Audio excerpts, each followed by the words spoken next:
Debate വിത്ത് സ്മൃതി പരുത്തിക്കാട്. പ്രതിപക്ഷ ഉപനേതൃ പദവിയെ ചൊല്ലി പ്രതിപക്ഷത്തെ രണ്ട് പ്രധാന പാർട്ടികൾ രണ്ടായി നിൽക്കുന്ന കാഴ്ചയാണ്.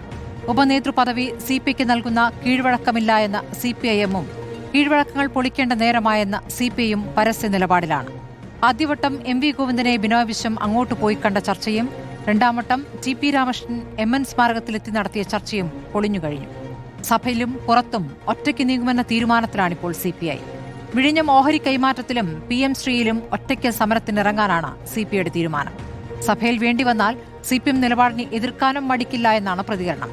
ഭരണഘടനാ പദവിയല്ലാത്ത പ്രതിപക്ഷ ഉപനേതൃ പദവിക്കായി സിപിഐ ശാഠ്യം പിടിക്കുന്നത് എന്തിനെന്ന് ഘടകകക്ഷികൾ ചോദിക്കുന്നുണ്ട്. പ്രതിപക്ഷമെന്ന നിലയ്ക്ക് LDF ചേരാനോ പ്രതിഷേധ പരിപാടികൾ ആലോചിക്കാനോ മുന്നണിക്ക് കഴിയാത്തത് സിപിഐയുടെ കടുംപിടുത്തത്തിൽ തട്ടിയാണോ, ആഴത്തിലെ അകൽച്ചയോ എന്നതാണ് ചോദ്യം.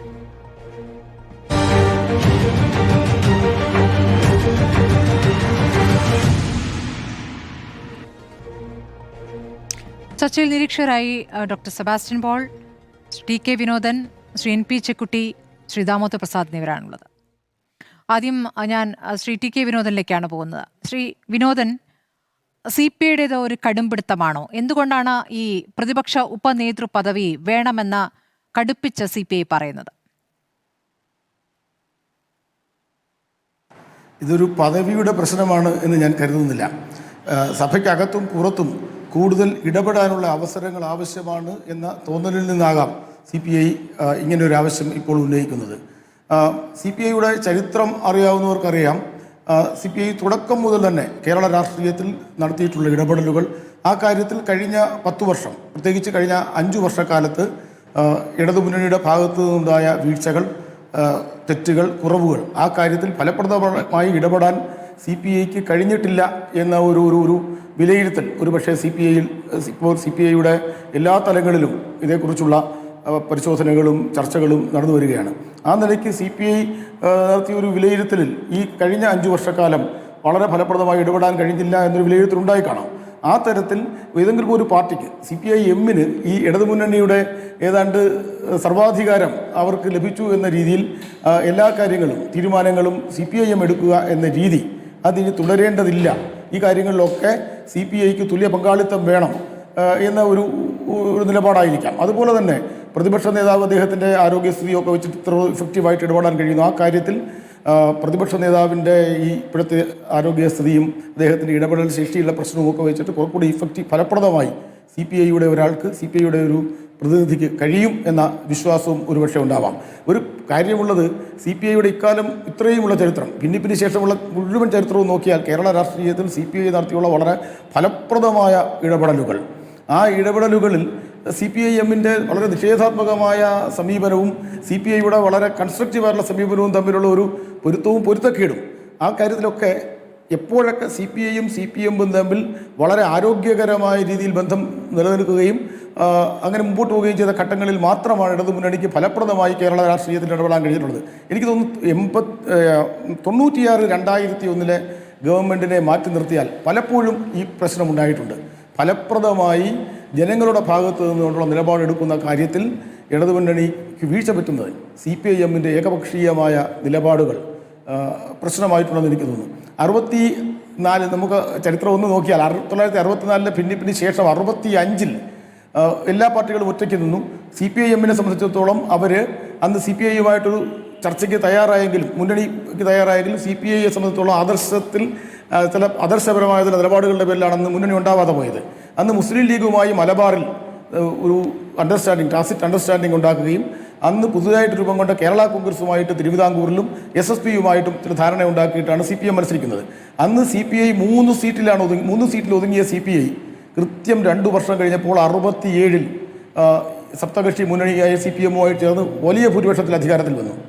ആ മുന്നണി, സപ്തകക്ഷി മുന്നണിയുടെ കാലത്ത് T.V. തോമസ് വ്യവസായ വകുപ്പ് മന്ത്രിയും M.N. ഗോവിന്ദൻ നായർ കൃഷി വകുപ്പ് മന്ത്രിയും വളരെ ഫലപ്രദമായി മുമ്പോട്ട് പോകുന്ന ഒരു സാഹചര്യത്തിലാണ് എന്തിനാണ് ആ മന്ത്രിസഭ വീണത്? 67-69 പാഠം ഇപ്പോഴും പഠിക്കാൻ CPM തയ്യാറായിട്ടില്ല. ശരിക്കും കേരള രാഷ്ട്രീയത്തിൽ വളരെ പ്രധാനപ്പെട്ട ചുവടുവയ്പ്പുകൾ നടത്താൻ സാധിക്കുമായിരുന്ന ഒരു മന്ത്രിസഭയെ എന്തിനാണ് വീഴ്ത്തിയത്? M.N. ഗോവിന്ദൻ നായർക്കും T.V. തോമസിനുമെതിരായി ഉന്നയിച്ച അഴിമതി ആരോപണങ്ങൾ, അത് രാഷ്ട്രീയ ആയിരുന്നുവെന്ന് പിന്നീട് EMS നമ്പൂതിരിപ്പാട് തന്നെ തുറന്ന് സമ്മതിച്ചു. ശേഷമുള്ള 7 വർഷക്കാലം അച്യുതമേനോന്റെ ഗവൺമെന്റ് അങ്ങനെ മുമ്പോട്ട് പോരുമ്പോൾ CPI കേരള രാഷ്ട്രീയത്തിലെടുത്ത ഫലപ്രദമായ CK ചന്ദ്രപ്പൻ എപ്പോഴും പറയുന്നൊരു കാര്യം ഉണ്ടായിരുന്നു. കമ്മ്യൂണിസ്റ്റ് പാർട്ടിയുടെ CPIയുടെ ഡിസ്റ്റിങ് പേഴ്സണാലിറ്റിയും സെപ്പറേറ്റ് ഐഡന്റിറ്റിയും കാത്തുസൂക്ഷിക്കേണ്ടതിൻ്റെ ആവശ്യകത. ആ കാര്യത്തിൽ CK ചന്ദ്രപ്പൻ്റെ കാലത്തിന് ശേഷം വേണ്ടതുപോലെ ഈ പറഞ്ഞ 2 കാര്യങ്ങൾ ഡിസ്റ്റിങ് പേഴ്സണാലിറ്റിയും സെപ്പറേറ്റ് ഐഡന്റിറ്റിയും കാത്തുസൂക്ഷിക്കുന്നതിൽ വേണ്ടതുപോലെ അത് കഴിഞ്ഞിട്ടുണ്ടോ എന്ന തോന്നൽ ഒരുപക്ഷെ ഉണ്ടായിരിക്കാം. അതിൽ നിന്ന് CPIയെ സംബന്ധിച്ചിടത്തോളം CPIയുടെ വ്യത്യസ്തത, കേരളത്തിലെ രാഷ്ട്രീയത്തിൽ തന്നെ CPM-ൽ നിന്നുള്ള ആ വ്യത്യസ്തത സ്ഥാപിച്ചെടുക്കേണ്ട ആവശ്യകത ആ പാർട്ടിക്ക് ഉണ്ട് എന്നെനിക്ക് തോന്നുന്നു. അങ്ങനെ പറയുമ്പോൾ ഈ വലിയ തെരഞ്ഞെടുപ്പ് പരാജയത്തിന് ഉത്തരവാദി CPM ആണ് എന്നൊരു വിലയിരുത്തലേക്ക് CPI എത്തുന്നുണ്ട്. ഇപ്പോൾ PM ശ്രീ വിഷയത്തിലടക്കം ഞങ്ങൾ അന്ന് ഒരു ശക്തമായ നിലപാടെടുത്തുകൊണ്ട് അതിൽ നിന്ന് പിന്നാക്കം പോകേണ്ടി വന്നു. ഇന്നിപ്പോൾ ഭരണപക്ഷത്തെ വിമർശിക്കാൻ നാവ് ഉയർത്താൻ കഴിയുന്നതും അതുകൊണ്ടാണല്ലോ എന്ന് ചില നേതാക്കൾ പറയുന്നുണ്ട്.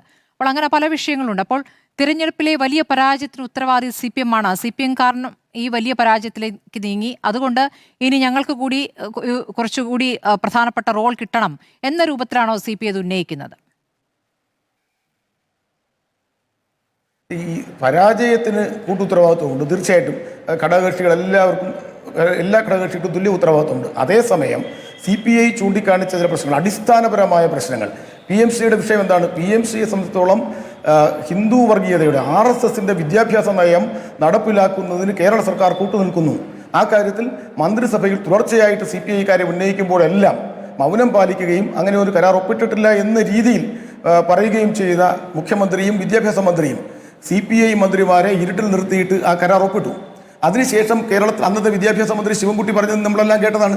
NEPക്ക് ന്യൂ എഡ്യൂക്കേഷൻ പോളിസിക്ക് എന്താണ് തകരാറ് എന്ന് ചോദിച്ചപ്പോൾ ഇങ്ങനെ അല്ലായിരുന്നല്ലോ താങ്കളുടെ പഴയ നിലപാട്, ആ നിലപാട് ഞാൻ മാറ്റി എന്ന് പറയത്തക്ക രീതിയിൽ രാഷ്ട്രീയമായ തികഞ്ഞ അബദ്ധവും ഹിന്ദു വർഗീയതയുമായി സന്ധി ചെയ്യുന്ന തരത്തിലുള്ള നിലപാടിലേക്ക് അവർ പോയപ്പോൾ അതിനെ ശക്തമായി അന്ന് CPI എതിർത്തു. അന്ന് CPI എതിർത്ത ആ നിലപാട് ഇന്ന് CPIM ഏറ്റുപിടിക്കുന്നു എന്നുള്ളത് ഒരു എന്തായാലും ശരി, അത് അങ്ങനെ അവർ ചെയ്യുന്നു. ഇല്ലെങ്കിൽ അന്ന് CPI ആ നിലപാട് സ്വീകരിച്ചത് കൊണ്ടാണ് PMCക്കെതിരായി ഇടതുമുന്നണിയിൽ നിന്ന് ശക്തമായ എതിർപ്പുണ്ടായി. അന്ന് മരവിപ്പിക്കാൻ ആ തീരുമാനം, MOU ഒപ്പിട്ട ആ തീരുമാനം മരവിപ്പിക്കാൻ കേരള സർക്കാർ നിർബന്ധിതമായി എന്നുള്ളത് ഇപ്പോൾ CPIM-നെ സംബന്ധിച്ചിടത്തോളം ഏറ്റവും വലിയ പിടിവള്ളിയാണ്. കോൺഗ്രസ് ഗവൺമെൻറ് ഈ PMC പദ്ധതിയുമായി മുന്നോട്ട് പോകും എന്ന് പറയുമ്പോൾ എതിർക്കാൻ അല്പമെങ്കിലും ധാർമ്മികമായ ഒരു അവകാശം CPM-ന് നൽകുന്നത് അന്ന് ഇടതുമുന്നണി ഇത് മരവിപ്പിക്കണമെന്ന് നടത്തിയ ആവശ്യമാണ്. അതിലേക്ക് ഈ പറഞ്ഞതുപോലെ കഴിഞ്ഞ ഗവൺമെൻറ്റിൻ്റെ കാലത്തുമൊക്കെ തന്നെ CPI അതിൻ്റെ എല്ലാ കാലത്തെയും പോലെ ഒരു കറക്റ്റീവ് ഫോഴ്സ് എന്ന നിലയ്ക്ക് ഇടപെടാൻ ശ്രമം നടത്തിയിട്ടുണ്ട്. അത് കൂടുതൽ ഫലപ്രദമായി മുന്നോട്ട് കൊണ്ടുപോകാൻ വേണ്ടി തന്നെയായിരിക്കും ഈ പ്രതിപക്ഷ ഉപനേതാവ് സ്ഥാനം പാർട്ടി ഇപ്പോൾ ആവശ്യപ്പെടുന്നത്. ശരി, ഡോക്ടർ സെബാസ്റ്റ്യൻ പോൾ, പ്രതിപക്ഷം നിര ഇപ്പോൾ തന്നെ ദുർബലമാണ്. 36 അംഗങ്ങളാണ്. അതിൽ 26 CPIM-ഉം 8 CPI-യും ഒരു RJD-യും എന്ന നിലയ്ക്കാണ്. അപ്പോൾ ഈ ഒരു ദുർബലമായ അവസ്ഥയിൽ CPI ഇങ്ങനെയൊരു നിലപാടെടുക്കുന്നത് എങ്ങനെയാണ് ഈ LDF മുന്നണിയെ ബാധിക്കുക? ഇപ്പോൾ ഇത് പറയേണ്ട സമയമല്ല എന്ന് RJD പരസ്യമായി പ്രതികരിച്ചു കഴിഞ്ഞിരിക്കുന്നു.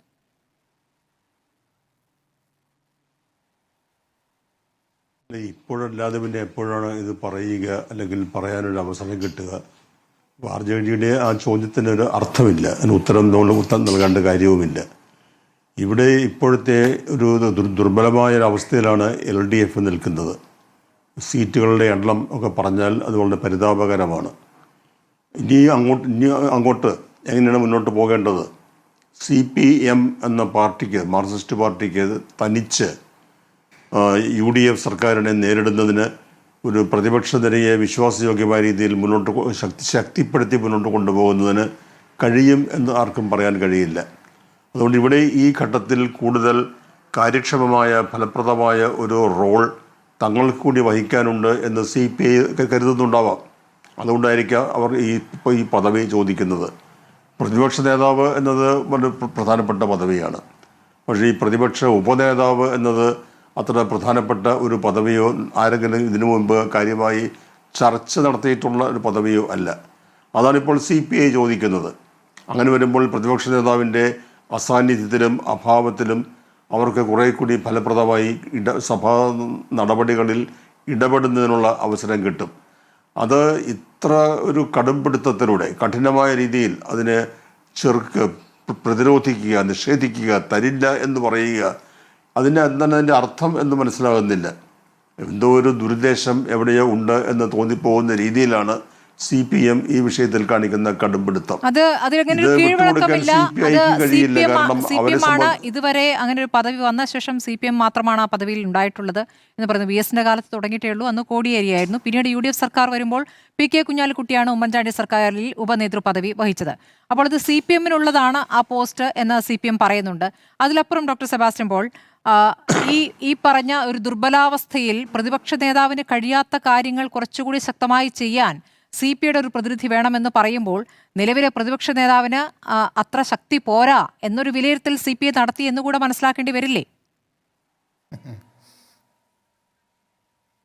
അല്ല, അത് പൊതുവേ ഉള്ളൊരു വിലയിരുത്തലാണല്ലോ. അത് CPI പരസ്യമായി അങ്ങനെ പറഞ്ഞിട്ടുണ്ടോ എന്ന് എനിക്കറിയില്ല. പക്ഷേ പൊതുവേ ഉള്ള ഒരു വിലയിരുത്തൽ ഇപ്പോഴത്തെ പ്രതിപക്ഷം നിയമസഭ സമ്മേളിക്കുമ്പോൾ അവർ ചില ബലഹീനതകൾ, ദൗർബല്യങ്ങളൊക്കെ കാണിക്കുന്നുണ്ട്.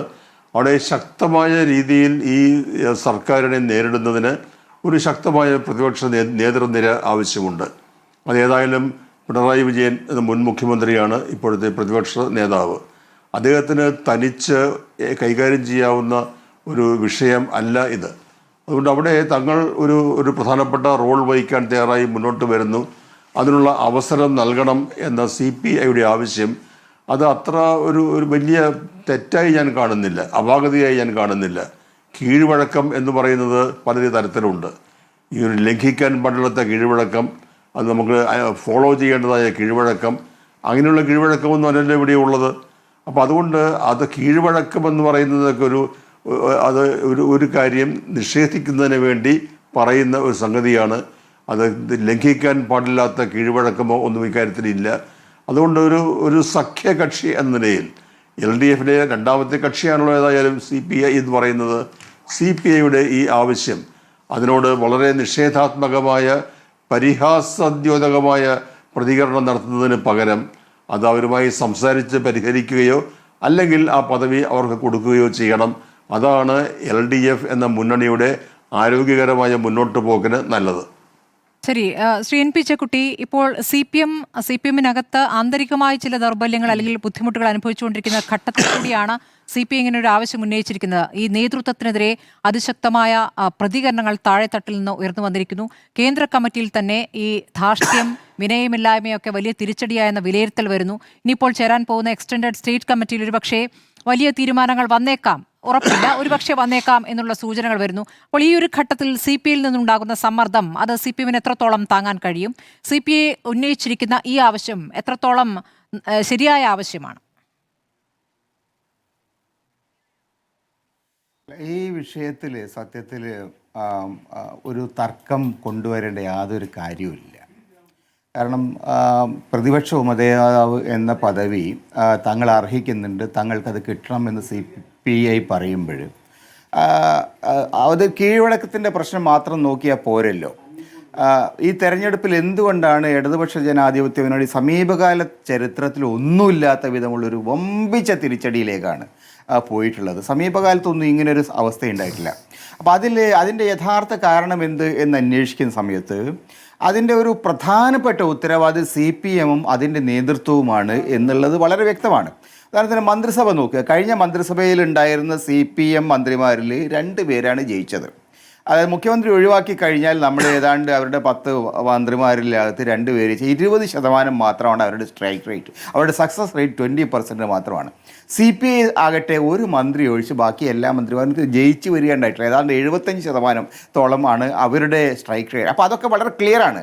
അവരുടെ മന്ത്രിമാരെക്കുറിച്ച് ജനങ്ങൾക്കുണ്ടായിരുന്ന മതിപ്പും CPM-ൻ്റെ മന്ത്രിമാരെക്കുറിച്ച് ജനങ്ങൾക്കുള്ള അവമതിപ്പും വളരെ വ്യക്തമാണ്. അപ്പോൾ അതുകൊണ്ട് ഈ തെരഞ്ഞെടുപ്പിൻ്റെ പരാജയത്തിൻ്റെ പ്രധാനപ്പെട്ട ഉത്തരവാദി ആര് എന്ന് ചോദിച്ചാൽ അത് CPM തന്നെയാണ്. അത് ജനങ്ങൾ വളരെ കൃത്യമായിട്ട് തെരഞ്ഞെടുപ്പിലൂടെ അത് തെളിയിച്ചിട്ടുണ്ട്. അപ്പോൾ ആ ഒരു സാഹചര്യത്തിൽ ഈ മുന്നണിയെ അതിന് തിരിച്ചു കൊണ്ടുവരാൻ, ഈ മുന്നണി സംവിധാനത്തെ വീണ്ടും ഫലപ്രദമാക്കാൻ, ഇതിന് ഒരു എന്താ പറയുക, ശാരീരിക ശക്തി മാത്രം പോരല്ല, ചിന്താപരമായ ശക്തി വേണം. ഏറ്റവും പ്രധാനപ്പെട്ട വേണ്ടത് ജനങ്ങൾക്കിടയിലുള്ള വിശ്വാസ്യതയാണ്, ക്രെഡിബിലിറ്റിയാണ്. ഈ കാര്യങ്ങൾ ഉള്ള ഒരു ലീഡർഷിപ്പിനെ അസംബ്ലിയിൽ കൊണ്ടുവന്നാൽ മാത്രമേ ഏതെങ്കിലും നിലക്ക് ജനങ്ങൾക്കിടയിൽ പിന്നെ ഒരു തിരിച്ചുവരവ് സാധ്യമാവുള്ളൂ. അല്ലാണ്ട് കോൺഗ്രസ്സുകാർ തമ്മിലടിച്ചിട്ട് നമ്മൾ തിരിച്ചു വരും എന്ന് പ്രതീക്ഷിക്കരുത്. കോൺഗ്രസ്സുകാർ തമ്മിലടിച്ചാൽ ഒരുപക്ഷെ CPM എന്ന് ആളുകൾ BJP യിലേക്ക് പോയിട്ട് ഒരു പുതിയ പൊളിറ്റിക്കൽ ഒരു സമീപനം വന്നുകൂടായില്ല കേരളത്തിൽ.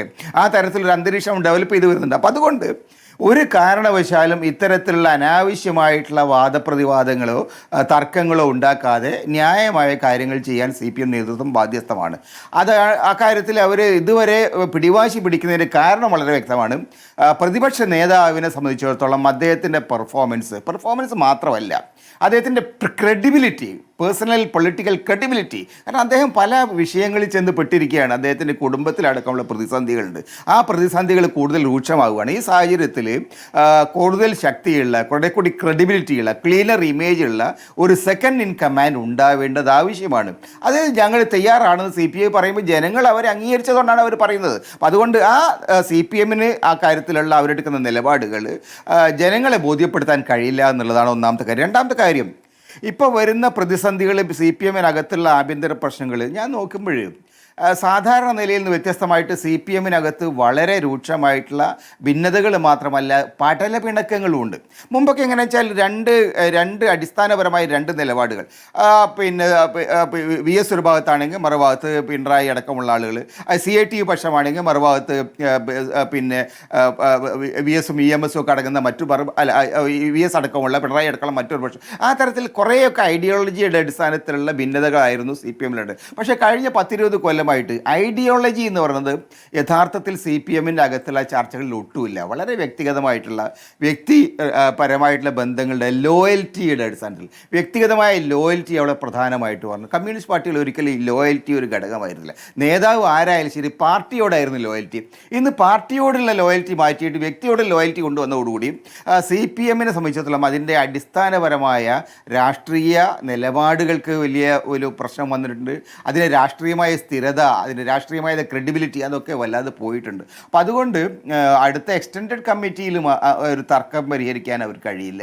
കാരണം തർക്കം പരിഹരിക്കണമെങ്കിൽ അടിത്തട്ടിൽ മുതൽ മുകൾ വരെ വളരെ കൃത്യമായിട്ടുള്ള തിരുത്തലുകളാണ്. അതാണ് MA ബേബി ജനറൽ സെക്രട്ടറി പറഞ്ഞ അടി മുതൽ പിന്നെ തെറ്റുകളും പിഴവുകളും വന്നിട്ടുണ്ട്, അടി മുതൽ തിരുത്തണമെന്ന്. അപ്പോൾ അതുകൊണ്ട് എങ്ങനെ അത് തിരുത്തും? ആ തിരുത്തലത്തിൻ്റെ ആദ്യത്തെ ഘട്ടങ്ങളിലൊന്ന് കൂടെ നിൽക്കുന്നവരെ അക്കമഡേറ്റ് ചെയ്യുക, കൂടെ നിർത്തേണ്ട വാദമുഖങ്ങൾ അംഗീകരിക്കുക എന്നുള്ളതാണ്. പക്ഷേ മുന്നണി എന്ന നിലയിൽ പാർട്ടിയുടെ പ്രശ്നങ്ങൾ പോട്ടെ, മുന്നണിയിലെ പ്രശ്നങ്ങൾ പോലും പരിഹരിക്കുന്നതിൽ കേരളത്തിലെ ഈ ലീഡർഷിപ്പ് പരാജയപ്പെടുകയാണ്.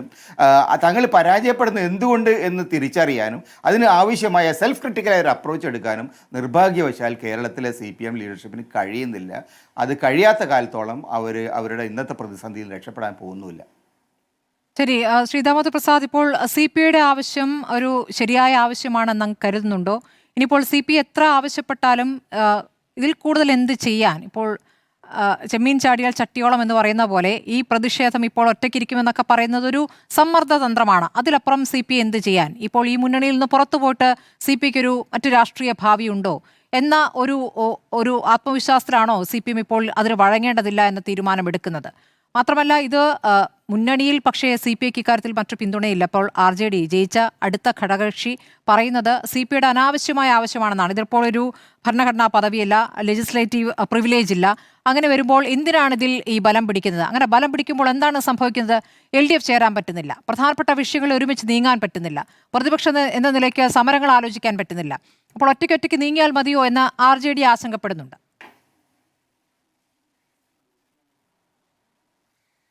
സ്മൃതി, നമ്മൾ കഴിഞ്ഞ 2 ആഴ്ച മുമ്പെയാണ് എനിക്കൊണ്ട് പിണറായി വിജയൻ്റെ പത്രസമ്മേളനം നടന്നത്. അത് ഈ വിഴിഞ്ഞം ബന്ധപ്പെട്ട് വിമർശനം ഉന്നയിക്കാനുള്ള പത്രസമ്മേളനമായിരുന്നു.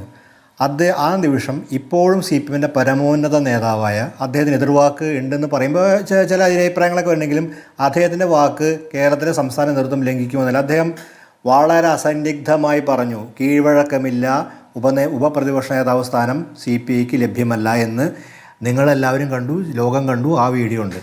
സാധാരണഗതിയിൽ അദ്ദേഹം അഭിപ്രായം മാറുന്നതൊക്കെ വളരെ അപൂർവമായിട്ടാണ് നമ്മൾ മനസ്സിലാക്കുന്നത്. അതൊക്കെ നമുക്ക് എല്ലാവർക്കും അറിയുന്ന കാര്യമാണ്. ഇനി മാറിയാൽ അത് അദ്ദേഹം തിരുത്തുന്ന ഒരു സ്ഥിതിയിലേക്ക് എത്തും. ആ പരമോന്നത നേതാവ് അത്തരമൊരു തീരുമാനം എടുത്തു കഴിഞ്ഞാൽ അതൊന്നും തിരുത്താനാണ് CPM-ന് പ്രായോഗികമായിട്ട് എന്ത് വഴിയാണെന്നുള്ളത് അറിയില്ല. പക്ഷേ അങ്ങനെ തിരുത്തപ്പെട്ടൊരു സാഹചര്യമായിരുന്നു PM ശ്രീയെ ബന്ധപ്പെട്ട്. അതിന് CPI അവലംബിച്ച രീതി എന്ന് പറഞ്ഞാൽ അവരുടെ സംസ്ഥാന നേതൃത്വം അവരുടെ അഖിലേന്ത്യാ നേതൃത്വമായി ബന്ധപ്പെട്ടു, CPM-ന് അഖിലേന്ത്യാ നേതൃത്വമായി ബന്ധപ്പെട്ടു, അതൊരു പൊതുചർച്ചാ വിഷയമാക്കി മാറ്റി. പൊതുചർച്ചാ വിഷയത്തിൽ അതൊരു സംഘപരിവാർ ബന്ധത്തിന് വിഷയം കൊണ്ടുവന്നു. ആ വിഷയം കൊണ്ടപ്പോൾ അത് ഒരു കേരളത്തിലെ സംസ്ഥാന നേതൃത്വം ഒരുപക്ഷെ സംസ്ഥാന സെക്രട്ടറിക്ക് അറിയായിരുന്നു CPM-ൻ്റെ ഉൾപ്പെട്ട വിവരം. പക്ഷേ ആരും അറിഞ്ഞില്ല. വന്നപ്പോൾ CPM പ്രതിസന്ധിയിലാവുകയും അതിൻ്റെ ഒരു കോൺസ്റ്റിറ്റ്യൂൻസ് അതിൻ്റെ CPM നിയോജകമണ്ഡലത്തിൽ അതിനെ പ്രതിച്ഛായ നഷ്ടപ്പെടുകയും ആ പ്രതിച്ഛായ നഷ്ടപ്പെട്ടതിൻ്റെ ഭാഗമായിട്ടാണ് പിണറായി വിജയനും ശിവൻകുട്ടിക്കും തിരുത്തേണ്ടി വന്നത്. ഒരു പക്ഷേ ഈ തെരഞ്ഞെടുപ്പിൻ്റെ സാഹചര്യത്തിൽ പിണറായി വിജയൻ്റെ മനസ്സ് അദ്ദേഹത്തിനോട് ചെയ്ത അപരാധങ്ങളൊന്നും അത്ര പെട്ടെന്ന് മറക്കുന്ന ആളാണെന്ന് എനിക്ക് തോന്നുന്നില്ല. കേരളത്തിൽ ഒരുപക്ഷെ കേരളത്തിലെ BJP CPM ഡീലിനെ കുറിച്ച് കേരളത്തിൽ പ്രതിപക്ഷം പറഞ്ഞിരുന്നെങ്കിലും അതിന് ഏറ്റവും വിശ്വാസിതമായ ഒരു അന്തരീക്ഷം ഉണ്ടായിക്കൊടുത്ത CPI ആണ്. CPI നടത്തിയ പ്രധാനമന്ത്രിയെ കണ്ടതിന് ശേഷം PM ശ്രീ ഒപ്പുവെച്ചിരിക്കുന്നു എന്നാണ് CPI നടത്തിയ ഒരു നിരീക്ഷണവും. ഘടകകക്ഷിയാണ്, പ്രധാനപ്പെട്ട ഘടകകക്ഷിയാണ് കമ്മ്യൂണിസ്റ്റ് പാർട്ടിയാണ്. അന്ന് മുതൽ പിണറായി വിജയൻ്റെ യഥാർത്ഥത്തിൽ ഈ CPM BJP ഡീൽ എന്ന യാഥാർത്ഥ്യം ഉണ്ടെന്ന് കേരളത്തിലെ പ്രതീതി സൃഷ്ടിച്ചത് CPI ആണ്.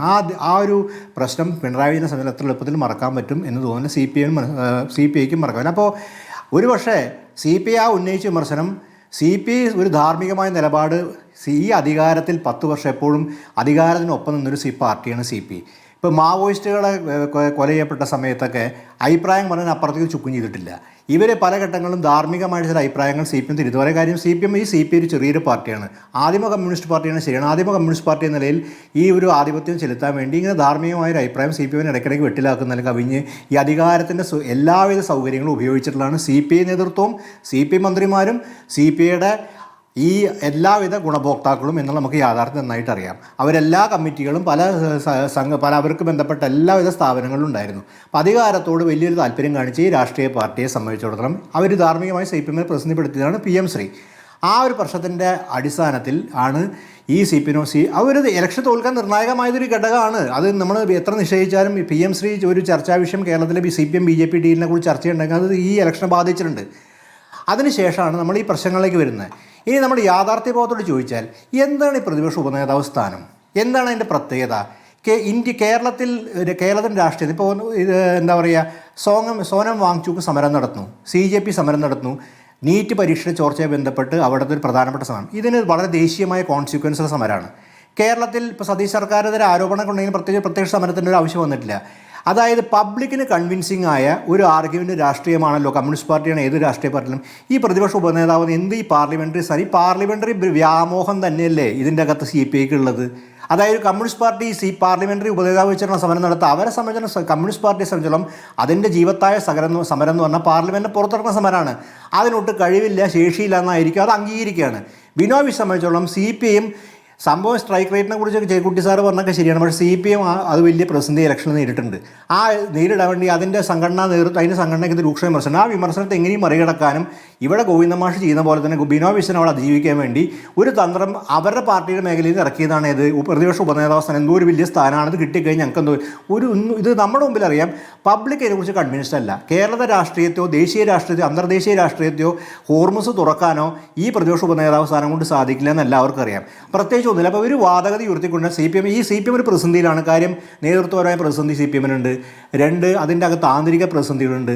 അപ്പോൾ അത് വെച്ച് മുതലെടുക്കാൻ പറ്റുമോ എന്നുള്ളതാണ് CPM നോക്കണം. അതെന്തിന് CPIക്ക് തന്നെ നിലനിൽക്കാൻ വേണ്ടിയിട്ട്, വേറെ ഒന്നുമില്ല. അതിൻ്റെയൊക്കെ CPIയുടെ ഈ പ്രതിപക്ഷ നേതാക്കളായി വരുന്ന ആൾക്കാരൊക്കെ ഭയങ്കര ആർജവം സംസാരിക്കുന്ന ആൾക്കാരാണ്. ഈ വെള്ളക്കുപ്പി കൊണ്ടുപോയ ആൾക്കാരനല്ലേ, ചളി വെള്ളക്കുപ്പി, അല്ലാണ്ട് ഈ എന്താ പറയുക നമ്മുടെ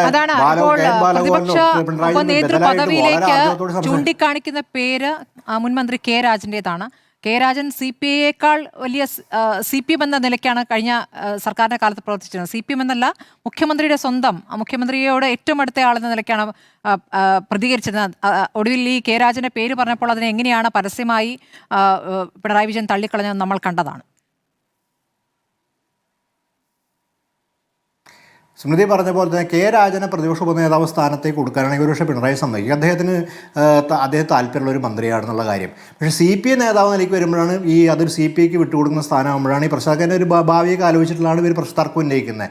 കഴിഞ്ഞ 5 വർഷത്തെ ഭരണകാലഘട്ടത്തിൽ നമ്മൾ കണ്ട കാര്യം CPI തന്നെ കാനം രാജേന്ദ്രൻ്റെ ഒരു ഘട്ട ശേഷം ഈ CPIന് വിധേയപ്പെടുന്ന മന്ത്രിമാരെയും രാഷ്ട്രീയ നേതാക്കളെയൊക്കെ ചിലപ്പോൾ ഉന്നത നേതാക്കളെ എന്തിനും ഒഴിവാക്കി. അതുപോലെ ഒരു സ്റ്റാൽവാർഡ്സ് നേതാക്കൾ സി പി ഐക്ക് ഉണ്ടായിരുന്നു. ഇപ്പോൾ ഈ ആരാ EMS നമ്മുടെ ഇപ്പോൾ നേരത്തെ ടി കെ വിനോദ് പറഞ്ഞു ആരായിരുന്നു ഈ കെ നായനാരുടെ കൂടെ ഇരുന്ന് 57 മുതൽ കേരള നിയമസഭയെ എന്താ പറയുക അവിടെ ഡിബേറ്റുകളുകൊണ്ട് ഉയർത്തിക്കൊണ്ടുവന്ന് വളരെ എന്താ പറയുക കമ്മ്യൂണിസ്റ്റ് ഒറിജിനാലിറ്റിയുള്ള ചന്ദ്രശേഖരൻ നായരായിരുന്നു. അതുപോലെ എത്രയോ കമ്മ്യൂണിസ്റ്റ് നേതാക്കളായിരുന്നു ഈ പ്രതിപക്ഷത്തും ഭരണത്തിലുണ്ടായിരുന്നത്. ഈ പറഞ്ഞ ആൾക്കാർ അതുണ്ടോ എനിക്കറിയില്ല, ഉണ്ടായിരിക്കും. ഞാനിപ്പോൾ അവരെക്കുറിച്ച് കുറ്റം പറഞ്ഞ കാര്യം. പക്ഷേ എന്തായാലും പിണറായിൻ്റെ സ്റ്റേച്ചർ എന്തായാലും അവർക്കില്ലെന്ന് എല്ലാവർക്കും അറിയാം. ആ ഒരു യാഥാർത്ഥ്യം CP അംഗീകരിക്കേണ്ട. അപ്പോൾ ആ നിലയുള്ള നേതാക്കളൊന്നല്ല. എന്തുകൊണ്ട് അത്തരം നേതാക്കളെ നീ മന്ത്രിസ്ഥാനത്തേക്ക് കൊണ്ടുവന്നില്ല? എന്തുകൊണ്ട് CPM വേണ്ടി വിധേയപ്പെടുന്ന സംവിധാനം ഉണ്ടാക്കി വെച്ചു? ഈ ചോദ്യങ്ങളൊക്കെ കേരള സമൂഹത്തിന് മുമ്പാകെയുണ്ട്. കേരള സമൂഹം ചർച്ച ചെയ്ത വിഷയങ്ങളാണ്. ഇതിൻ്റെ അകത്ത് പ്രധാനപ്പെട്ട കാര്യം ഏത് രാഷ്ട്രീയ പാർട്ടിയാണെങ്കിലും അത് പാർലമെൻറ്റ് രാഷ്ട്രീയം ആയിക്കോട്ടെ, അത് അവരുടെ ഓർഗനൈസേഷൻ രാഷ്ട്രീയം ആയിക്കോട്ടെ, പ്രത്യേകിച്ച് അതിൽ മാസ് പാർട്ടികളുടെ കാര്യം പറഞ്ഞത്, ഓർഗനൈസേഷൻ ഇഷ്യൂസ് ആയിക്കോട്ടെ, അത് പൊതുസമൂഹമായി ബന്ധപ്പെട്ടെടുക്കുന്ന ഇഷ്യൂ ആയിക്കോട്ടെ, രാഷ്ട്രീയ നിലപാടുകളായിക്കോട്ടെ, അത് പബ്ലിക്കിനെ കൺവിൻസ് ചെയ്യാം, പബ്ലിക്കിന് എന്തെങ്കിലും റെലവൻസ് ഉണ്ടാവണം. ഈ MN ഗോവിന്ദനായർ സ്മാരകത്തിൽ ലഡു വിതരണം ചെയ്യാം, അവിടെ പൂത്തിരി കത്തിക്കാൻ, എന്താണ് ഈ സ്ഥാനം കൊണ്ട് പൊതുസമൂഹത്തിന് നേട്ടം? ഈ CP ക്ക് സമരം ചെയ്യാൻ അവർക്ക് നേതാക്കളെ അവർക്ക് പൊതുസമരം ചെയ്യാൻ ആൾക്കാരില്ലെങ്കിൽ ആ പ്രശ്നം പരിഹരിക്കാൻ വരെ നോക്കണം. പിന്നെ വേറെ കാര്യം, ഇപ്പോൾ CP നിങ്ങൾ ഒറ്റയ്ക്ക് നിൽക്കുമെന്ന് പറഞ്ഞു. CP ഒറ്റയ്ക്ക് രാഷ്ട്രീയമായിട്ട് എന്ത് അതിജീവനം നടത്താമോ? ഇനി ഒന്നുകിൽ കോൺഗ്രസിനോട് നിൽക്കുക. അതൊരു പക്ഷേ കോൺഗ്രസ് ആയിട്ട് അതിനൊരു ഒരാൽബന്ധം ദീർഘകാലമായിട്ട് ഉണ്ട്. അത് ഇടക്കാലത്ത് വിട്ടുപോയാലും അത് ഒരു പക്ഷേ കോൺഗ്രസ് ഒരു പക്ഷേ CP അക്കോമഡേറ്റ് ചെയ്യും. വേണ്ട ഇതിൽ അക്കോമഡേറ്റ് ചെയ്യും. കാര്യം കോൺഗ്രസിൻ്റെ സ്വഭാവം അനുസരിച്ച് ദേശീയ ബൂർഷ്വാസി കോൺഗ്രസിനെ CP ഉൾക്കൊള്ളാനാവുന്നല്ലോ അടിയന്തരാവസ്ഥ കാലത്തും അതിന് മുമ്പുള്ള ഒരു പശ്ചാത്തലത്തെ രാഷ്ട്രീയ വിശകലനം. ആ നിലയിൽ ഒരു പക്ഷേ കോൺഗ്രസ് അക്കോമഡേറ്റ് ചെയ്യും. CPM ആയിട്ടുള്ളവരുടെ തർക്കം 64 മുതൽ തർക്കം ദീർഘതർക്കമാണ്. ആ തർക്കം ഐഡിയോളജിക്കലാണ്. അതിൻ്റെ അകത്ത് രണ്ട് പാർട്ടികളുടെ സംഘടന അതൊന്നും പെട്ടെന്ന് പരിഹരിക്കാൻ പറ്റുന്ന കാര്യമായിട്ട് നിൽക്കുന്നത്. പക്ഷേ പുതിയ തലമുറയിലേക്ക് അത് വന്നിട്ടുണ്ടാവില്ല. അതുകൊണ്ടാണ് എപ്പോഴും ഈ 67ലെയും ഒക്കെ ചരിത്രം പറയുന്നതിൻ്റെ കാര്യം ഈ ഒരു പ്രശ്നം അടിയിൽ കിടക്കുന്നതുകൊണ്ടാണ്. ഈ ഒരു രാഷ്ട്രീയ പ്രശ്നം അടിയിൽ കിടക്കുന്നതുകൊണ്ട് ഇവിടെ പ്രധാനപ്പെട്ട കാര്യം ഞാൻ വീണ്ടും അടവരിട്ട് പറയുന്ന സ്മൃതി, നമുക്കറിയാം ഇവിടെ ഇത്രയും പാനലിസ്റ്റുകളുണ്ട്, വളരെ പ്രഗത്ഭര പാനലിസ്റ്റുണ്ട്. എന്താണ് ഇത് ഇവരാരെങ്കിലും പറഞ്ഞതെന്നായിരിക്കും. സെബാസ്റ്റ്യൻ പോൾ സാറ് വളരെ എല്ലാ കാര്യങ്ങളും സൂക്ഷ്മമായി എന്ത് പബ്ലിക് കൺവിൻഷൻ, എന്ത് പബ്ലിക് റെലവൻസ് ആണ് ഈ നേതാവ് CPക്ക് ലഭിക്കുന്നത്? എന്ത് രാഷ്ട്രീയമായി എന്ത് മാറ്റം ഇവർ നടത്തുന്ന സമരങ്ങൾ എവിടെയാണ്? ഇവരുന്നയിക്കുന്ന പ്രശ്നങ്ങൾ വിഴിഞ്ഞം വിഷയം എടുക്കൂ. ഇപ്പോൾ പ്രതിപക്ഷത്തിന്റെ വിഷയമായി ഇപ്പോൾ CPM ഒറ്റയ്ക്ക് തീരുമാനിച്ച് ആദ്യം പ്രതികരിച്ച വിഷയം വിഴിഞ്ഞം ഓഹരി കൈമാറ്റവുമായി ബന്ധപ്പെട്ട് ആദ്യം മൊണോപ്പൊളിക്കെതിരെ പറഞ്ഞു, പിന്നീട് ഓഹരി കൈമാറിക്കഴിഞ്ഞു എന്ന് പറഞ്ഞു, പിന്നീട് ഓഹരി കൈമാറ്റമാണ് പ്രശ്നമെന്ന് പറഞ്ഞു. ഇപ്പോൾ അതുമല്ല പ്രശ്നം, ആദ്യം തന്നെ സർക്കാരിനെ അറിയിച്ചിരുന്നില്ല എന്നാണ് പ്രശ്നമെന്ന് പറയുന്നു. ഇങ്ങനെ മാറി മാറി പറഞ്ഞുകൊണ്ടിരിക്കുകയാണ്. അപ്പോൾ ഇതിൽ CPക്ക് ഒരു നിലപാടുണ്ട്. ആ CPയുടെ നിലപാട് CPM ചോദിച്ചിരുന്നോ? CPM ഒറ്റയ്ക്കൊരു തീരുമാനമെടുക്കുകയും അത് പ്രതിഷേധിക്കുകയും ചെയ്തു. അതൊരു പ്രശ്നമാണ്. PM ശ്രീയുമായി ബന്ധപ്പെട്ടും ആലോചിക്കാതെ ഒറ്റയ്ക്ക് CPM നിലപാടെടുക്കുന്നു. അപ്പോൾ അത് ഒരുമിച്ച് ചെയ്യണമെന്നുള്ളതാണ് CPI പറയുന്നത്.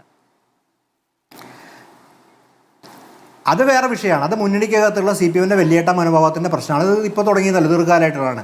ഞാൻ തിരിച്ചു ചോദിക്കട്ടെ, ഈ കേരളത്തിൽ അദാനിയെ ബന്ധപ്പെട്ട് കഴിഞ്ഞ ഗവൺമെൻറ്റിൻ്റെ കാലത്ത് മത്സ്യത്തൊഴിലാളികളോട് സമരം ചെയ്യുമ്പോൾ BJPയോടോ CPM സമരം ചെയ്യുമ്പോൾ എന്തായാലും CPയുടെ നിലപാട്?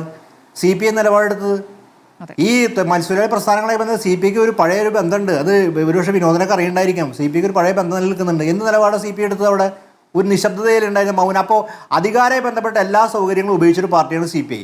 ഇപ്പോൾ ഈ ധാർമ്മികമായിട്ടൊരു റെലവൻസ് ഉണ്ടാക്കാൻ തോറ്റു തുന്നമ്പാടിയ സമയത്ത് CPM പ്രതിസന്ധിയിലാണ്. അതിനൊരു ചെറിയ മുതലെടുത്തിടത്തുകൊണ്ട് തങ്ങൾക്കൊരു അസ്ഥിവാരം ഉണ്ടാക്കാമെന്ന് ഒരു ശ്രമത്തിനപ്പുറം രാഷ്ട്രീയമായിട്ട് ഒരു റെലവൻസ് ഇതിൻ്റെ അകത്തില്ല. CPI നടന്ന സമരം വേറെയാണ്, അതവർക്ക് പുറത്തെടുത്ത് ഒന്നാമത്തെ രീതി പറഞ്ഞില്ലേ, CPM ഈ പാർലമെന്റ് രാഷ്ട്രീയത്തിൻ്റെ സംഘടനയെ പാർലമെന്ററി വ്യാമോഹം ഗ്രസിച്ചൊരു അവസ്ഥയിലുള്ള, അതായത് പണ്ട് വ്യക്തികൾക്കാണ് പാർലമെന്ററി വ്യാമോഹം, ഇത് പാർലമെന്ററി വ്യാമോഹമാണ് ഇവരുടെ വിഷയം. എന്ത് പ്രസക്തിയുള്ള ഉപനേതാവ് കേരള രാഷ്ട്രീയത്തിൽ പാർലമെന്റ് സ്ഥാനത്ത്, അതും ഒരു ഇറലവന്റ് സ്ഥാനം, ഒരു സ്ഥാനം പോലും അല്ല. ഇതാണ് കേരള CPI വലിയ ആന വിഷയമായിട്ട് കേരള ചർച്ച ചെയ്യുന്നത്. കേരളം നേരിടുന്ന ഒട്ടനവധി പ്രശ്നങ്ങളുണ്ട്. ഇതിനെക്കുറിച്ചൊന്നും ഒരു കൺസേൺ CPIക്ക് ഇല്ലേ? നമ്മൾ ഗൗരവമായിട്ട് ആലോചിക്കേണ്ട കാര്യം. അപ്പോൾ CPIയെ സംബന്ധിച്ചോളം ഇത് കേരളത്തിൽ അവരെ സംബന്ധിച്ചോളം ഇത് ഞാൻ പറഞ്ഞ അവരുടെ നേതൃത്വത്തിന്റെ വളരെ നിലനിൽപ്പായി ബന്ധപ്പെട്ട എന്തോ ഒരു കാര്യം മാത്രമാണ് മനസ്സിലാക്കാൻ സാധിക്കുന്നത്. ശരി, ശ്രീ ടി കെ വിനോദനിലേക്ക് എത്താം ഇടവേളയ്ക്ക് ശേഷം. ശ്രീ ടി കെ വിനോദൻ, ഇപ്പോൾ ശ്രീ ദാമോദർ പ്രസാദ് അതിരൂക്ഷമായി നടത്തിയ വിമർശനങ്ങളെ അങ്ങ് എങ്ങനെ കാണുന്നു? കേവലം പാർലമെന്ററി വ്യാമോഹത്തിനപ്പുറം ഈ പദവിയുമായി ബന്ധപ്പെട്ട മറ്റ് താല്പര്യങ്ങളൊന്നുമില്ല CPIക്ക് എന്ന് പറയുന്ന ഒരു കാര്യം. ഇനി തെരഞ്ഞെടുപ്പ് പരാജയവുമായി ബന്ധപ്പെട്ട് പറയുകയാണെങ്കിൽ CPMന് പ്രധാനപ്പെട്ട റോളുണ്ട്. അതോടൊപ്പം തന്നെ CPI ഈ പറഞ്ഞ ഈ സംഘപരിവാറിനെതിരെ അതിശക്തമായി പ്രതികരിക്കുന്നു എന്നൊക്കെ പറയുമ്പോൾ ചാത്തന്നൂരിൽ BJP അവിടെ വിജയിച്ച് വന്ന ഒരു സാഹചര്യം കൂടിയുണ്ട്. അപ്പോൾ CPIയിൽ നിന്നും വലിയ ഒഴുക്ക് BJPയിലേക്ക് പോകുന്നുണ്ട്. പല മണ്ഡലങ്ങളിലും അത് വളരെ പ്രകടമായിട്ട് തന്നെ കണ്ടിട്ടുള്ളതാണ്. അപ്പോൾ അതിലൊക്കെ എന്ത് കാര്യങ്ങൾ, എന്ത് നടപടികൾ പാർട്ടി എടുത്തു എന്നൊരു ചോദ്യം കൂടിയുണ്ടല്ലോ. വളരെ വളരെ ആത്മനിഷ്ഠമായ വിശകലനമാണ് ദാമോദർ പ്രസാദ് നടത്തുന്നത്. മലബാറിൽ നിന്നുള്ള സുഹൃത്തുക്കൾക്ക് പറ്റുന്ന വലിയൊരു അബദ്ധമാണ്. നമ്പൂതിരിപ്പാട് പോലും പറയുമായിരുന്നു CPI എന്ന് വെച്ചാൽ കുറച്ചു കാലം കഴിയുമ്പോൾ അങ്ങ് ഇല്ലാതാവും, അന്തിത്തിരി കത്തിക്കാൻ ആളുണ്ടാവത്തില്ല എന്ന് പറഞ്ഞ്. സ്വന്തം വീട്ടുമുറ്റത്തിറങ്ങി റോഡിൽ നോക്കുമ്പം കാണുന്ന ആളാണ് രാഷ്ട്രീയമെന്ന് ധരിക്കാനുണ്ടാകുന്ന അബദ്ധമാണ്. കേരള രാഷ്ട്രീയത്തിൽ CPIയുടെ പ്രസക്തി എന്താണ് എന്ന് ചോദിക്കുമ്പോൾ രാഷ്ട്രീയമായിട്ട് വിശകലനം ചെയ്യുമ്പോൾ കാര്യങ്ങളെ അങ്ങനെയാണോ കാണേണ്ടത്? കാരണം അധികാരത്തിൻ്റെ എല്ലാ സുഖവും അനുഭവിച്ചു എന്ന് പറഞ്ഞാൽ 978 പട്ടിൻഡായിൽ ചേർന്ന 11ാം പാർട്ടി കോൺഗ്രസ് എടുത്ത രാഷ്ട്രീയ നയത്തിൻ്റെ ഭാഗമായിട്ടാണ് ഇടതുപക്ഷ ജനാധിപത്യ മുന്നണി രൂപീകരിച്ചത്. ആ പാർട്ടി നയം തിരുത്തുന്നിടത്തോളം ഇടതുപക്ഷ ജനാധിപത്യ മുന്നണിയുടെ ഭാഗമാവും, തെരഞ്ഞെടുപ്പിൽ മത്സരിക്കും, അധികാരത്തിൽ പങ്കുപറ്റും. മറ്റേതൊക്കെ അധികാരത്തിൻ്റെ സുഖം അനുഭവിച്ചു. പിന്നെന്ത് രാജനാണെങ്കിൽ പിണറായി വിജയന് പ്രശ്നമുണ്ടാവത്തില്ല. ഇതൊക്കെ വളരെ വളരെ ആത്മനിഷ്ഠമായ വ്യാഖ്യാനങ്ങളല്ലേ. അതുപോലെ തന്നെ CPI എവിടെയാണ് ജനകീയ ഇതിന് പോയത്, റോഡിലിറങ്ങി പ്രശ്നം ഉണ്ടാക്കിയത്, ഇതൊരു ജനകീയ പ്രശ്നമായിട്ട് ഉയർത്തിയത് ഇവിടെ ചോദിച്ചപ്പോൾ CPI ഇടതുപക്ഷ ജനാധിപത്യ മുന്നണിയിൽ പ്രതിപക്ഷ ഉപനേതാവ് സ്ഥാനം ഞങ്ങൾക്ക് വേണം എന്നാവശ്യപ്പെട്ടു. ആ കാര്യത്തെക്കുറിച്ച് പത്രക്കാർ ചോദിച്ചപ്പോൾ ഞങ്ങൾക്ക് അവകാശപ്പെട്ടതാണ് എന്ന് പറഞ്ഞു. അതല്ലാതെ റോഡിലിറങ്ങി അതൊരു ജനകീയ പ്രശ്നമായിട്ട് CPI ഉന്നയിച്ചോ? നമ്മൾ കാര്യങ്ങളെ കാണുമ്പോൾ രാഷ്ട്രീയമായി കാണണ്ടേ? അതിനെ വളരെ വ്യക്തിനിഷ്ഠമായി നമ്മുടെ രാജനെ എനിക്കിഷ്ടമല്ല, മറ്റേ ഇഷ്ടമാണ്, അങ്ങനെയൊക്കെ അല്ലല്ലോ കാണേണ്ടത്. പിണറായി വിജയൻ ഇവിടെ CPI അത് ആവശ്യപ്പെട്ടതിന് സവിശേഷമായ സാഹചര്യങ്ങളുണ്ടാവാം. ഒരു പക്ഷേ ഈ പറഞ്ഞ പോലെ പ്രതിപക്ഷ നേതാവ് അത്ര ഇഫക്റ്റീവ് ആവുന്നില്ല, അതിന് പകരം ഉള്ള CPM നിര അത്ര പോരാ, അവിടെ നമുക്ക് കുറച്ചുകൂടി ഇഫക്റ്റീവായിട്ട് CPIക്ക് ചെയ്യാൻ കഴിയും എന്ന ധാരണയിലാവാം എന്ന് CPM സമ്മതിച്ചു തരുമോ ശ്രീ ടി കെ വിനോദൻ? അങ്ങനെ ഒരു പ്രശ്നം കൂടി ഉണ്ടല്ലോ. ഇപ്പോൾ KN ബാലഗോപാൽ എന്താണ് പ്രതിപക്ഷ നേതാവ് മിണ്ടാത്തത് എന്ന് ചോദിച്ച സഭയിൽ അദ്ദേഹത്തെ എണീപ്പിച്ചു. അപ്പോൾ ആ റോൾ അദ്ദേഹം ആഗ്രഹിക്കുന്നുണ്ട്, അല്ലെങ്കിൽ അടുത്ത നിരയായി അവിടെ സഭയ്ക്കകത്ത് KN ബാലഗോപാൽ ഇതിനകം പ്രതിഷ്ഠിക്കപ്പെട്ട് കഴിഞ്ഞിരിക്കുന്നു. അപ്പോൾ അത് CPIക്ക് വിട്ടുകൊടുക്കുക എന്നുള്ളത് CPM സംബന്ധിച്ച് അങ്ങനെ ചെയ്യുമോ എന്നൊരു ചോദ്യം ഉണ്ടല്ലോ. അല്ല, അതൊക്കെ അവരുടെ പ്രശ്നമാണ്. ദാമോദർ പ്രസാദ് പറഞ്ഞു പിണറായി വിജയൻ അങ്ങനെ തീരുമാനിച്ചാൽ പിന്നെ അത് മാറ്റാൻ ഒക്കത്തില്ല. അങ്ങനെയൊക്കെ വഴങ്ങേണ്ടി വരുമല്ലോ. ഞാൻ അതാണ് 67-69 കാര്യം പറഞ്ഞത്. ഒന്നാം പിണറായി സർക്കാർ ഞാൻ പറയട്ടെ, എല്ലാ കാലത്തും ഞാൻ പറയുന്നത് തീർച്ചയായിട്ടും എല്ലാ കാലത്തും അധികാരത്തിന്റെ ഭാഗമായി കൊള്ളാമെന്നോ അത് പാർലമെന്ററി പദവികൾ വഹിച്ചുകൊള്ളാമെന്നൊന്നും CPI ആരോടും പറഞ്ഞിട്ട് എനിക്ക് തോന്നുന്നില്ല. CPI ഒന്നും അങ്ങനെ ഒരു പാർട്ടി അല്ല. നിങ്ങളൊരു കാര്യം മനസ്സിലാക്കേണ്ടത്, 80കളിൽ ഖാലിസ്ഥാൻ തീവ്രവാദത്തിനെതിരായി നടത്തിയ സമരത്തിൽ ഖാലിസ്ഥാൻ വാദത്തെ തോൽപ്പിച്ച പാർട്ടിയാണ് CPI. കേന്ദ്ര ഗവൺമെന്റ് അല്ല. അവിടെ ജനങ്ങളെ അണിനിരത്തി തെരുവിൽ സമരം ചെയ്ത് നൂറുകണക്കിന് പാർട്ടി നേതാക്കന്മാർ, അവരുടെ CPIയുടെ സംസ്ഥാന അസിസ്റ്റന്റ് സെക്രട്ടറി ഉൾപ്പെടെ നൂറുകണക്കിന് മനുഷ്യർ അവിടെ വെടിയേറ്റ് മരിച്ച് ഖാലിസ്ഥാൻ വാദത്തെ പഞ്ചാബിൽ തോൽപ്പിച്ച പാർട്ടിയാണ് CPI. അങ്ങനെ ചരിത്രമുള്ള ഒരു പാർട്ടി മണ്ഡൽ കമ്മീഷന്റെ കാലത്ത് ഞാൻ വടക്കേ ഇന്ത്യയിൽ അന്ന് ഡൽഹിയിൽ ഉണ്ടായിരുന്ന ആളാണ്. ഡൽഹിയിൽ മണ്ഡൽ കമ്മീഷന്റെ അക്രമാസക്തമായ ആന്റി മണ്ഡൽ അജിറ്റേഷനെ നേരിടാൻ അന്ന് AISF മാത്രമേ ഉണ്ടായിരുന്നുള്ളൂ. അന്ന് CPI ആണ് ഒരു പാർട്ടി ശക്തമായിട്ട് അവിടെ നിന്നത്. അതിന് എത്രയോ സ്ഥലങ്ങളിൽ ഇത് നമ്മൾ പറയുന്നത് എൻ്റെ വീട്ടിൻ്റെ മുമ്പിൽ CPI ഇല്ല, അതുകൊണ്ട് CPIക്ക് എന്ത് പ്രസക്തി എന്ന് ചോദിക്കുന്ന രാഷ്ട്രീയമായിട്ട് കാര്യങ്ങളെ കാണാൻ പറയുമ്പോൾ ചരിത്രത്തിൽ CPM-നും CPIക്കും അങ്ങനെ അഭിമാനപൂർവ്വം ചൂണ്ടിക്കാണിക്കാനുള്ള പല സന്ദർഭങ്ങളുമുണ്ട് ശ്രീ ടി കെ വിനോദൻ. പക്ഷേ വർത്തമാനകാല രാഷ്ട്രീയത്തിലേക്ക് വരുമ്പോൾ എത്രത്തോളം അങ്ങനെ അവകാശപ്പെടാനാകും എന്നൊരു ചോദ്യം അവിടെ നിൽക്കുകയാണ്. CK ചന്ദ്രപ്പൻ വരെയുള്ള ഘട്ടം നമുക്ക് കൃത്യമായിട്ട് അറിയാം. അതിനുശേഷം കാനം ഒരു പ്രത്യേക ഘട്ടം വരെ കൃത്യമായും ഒരു തിരുത്തൽ ശക്തിയായി പ്രവർത്തിച്ചത് നമുക്കറിയാം. ഈ പറഞ്ഞ മാവോയിസ്റ്റ് വെടിപ്പിലടക്കം അദ്ദേഹം എടുത്ത നിലപാട് നമ്മുടെ മുന്നിലുണ്ട്.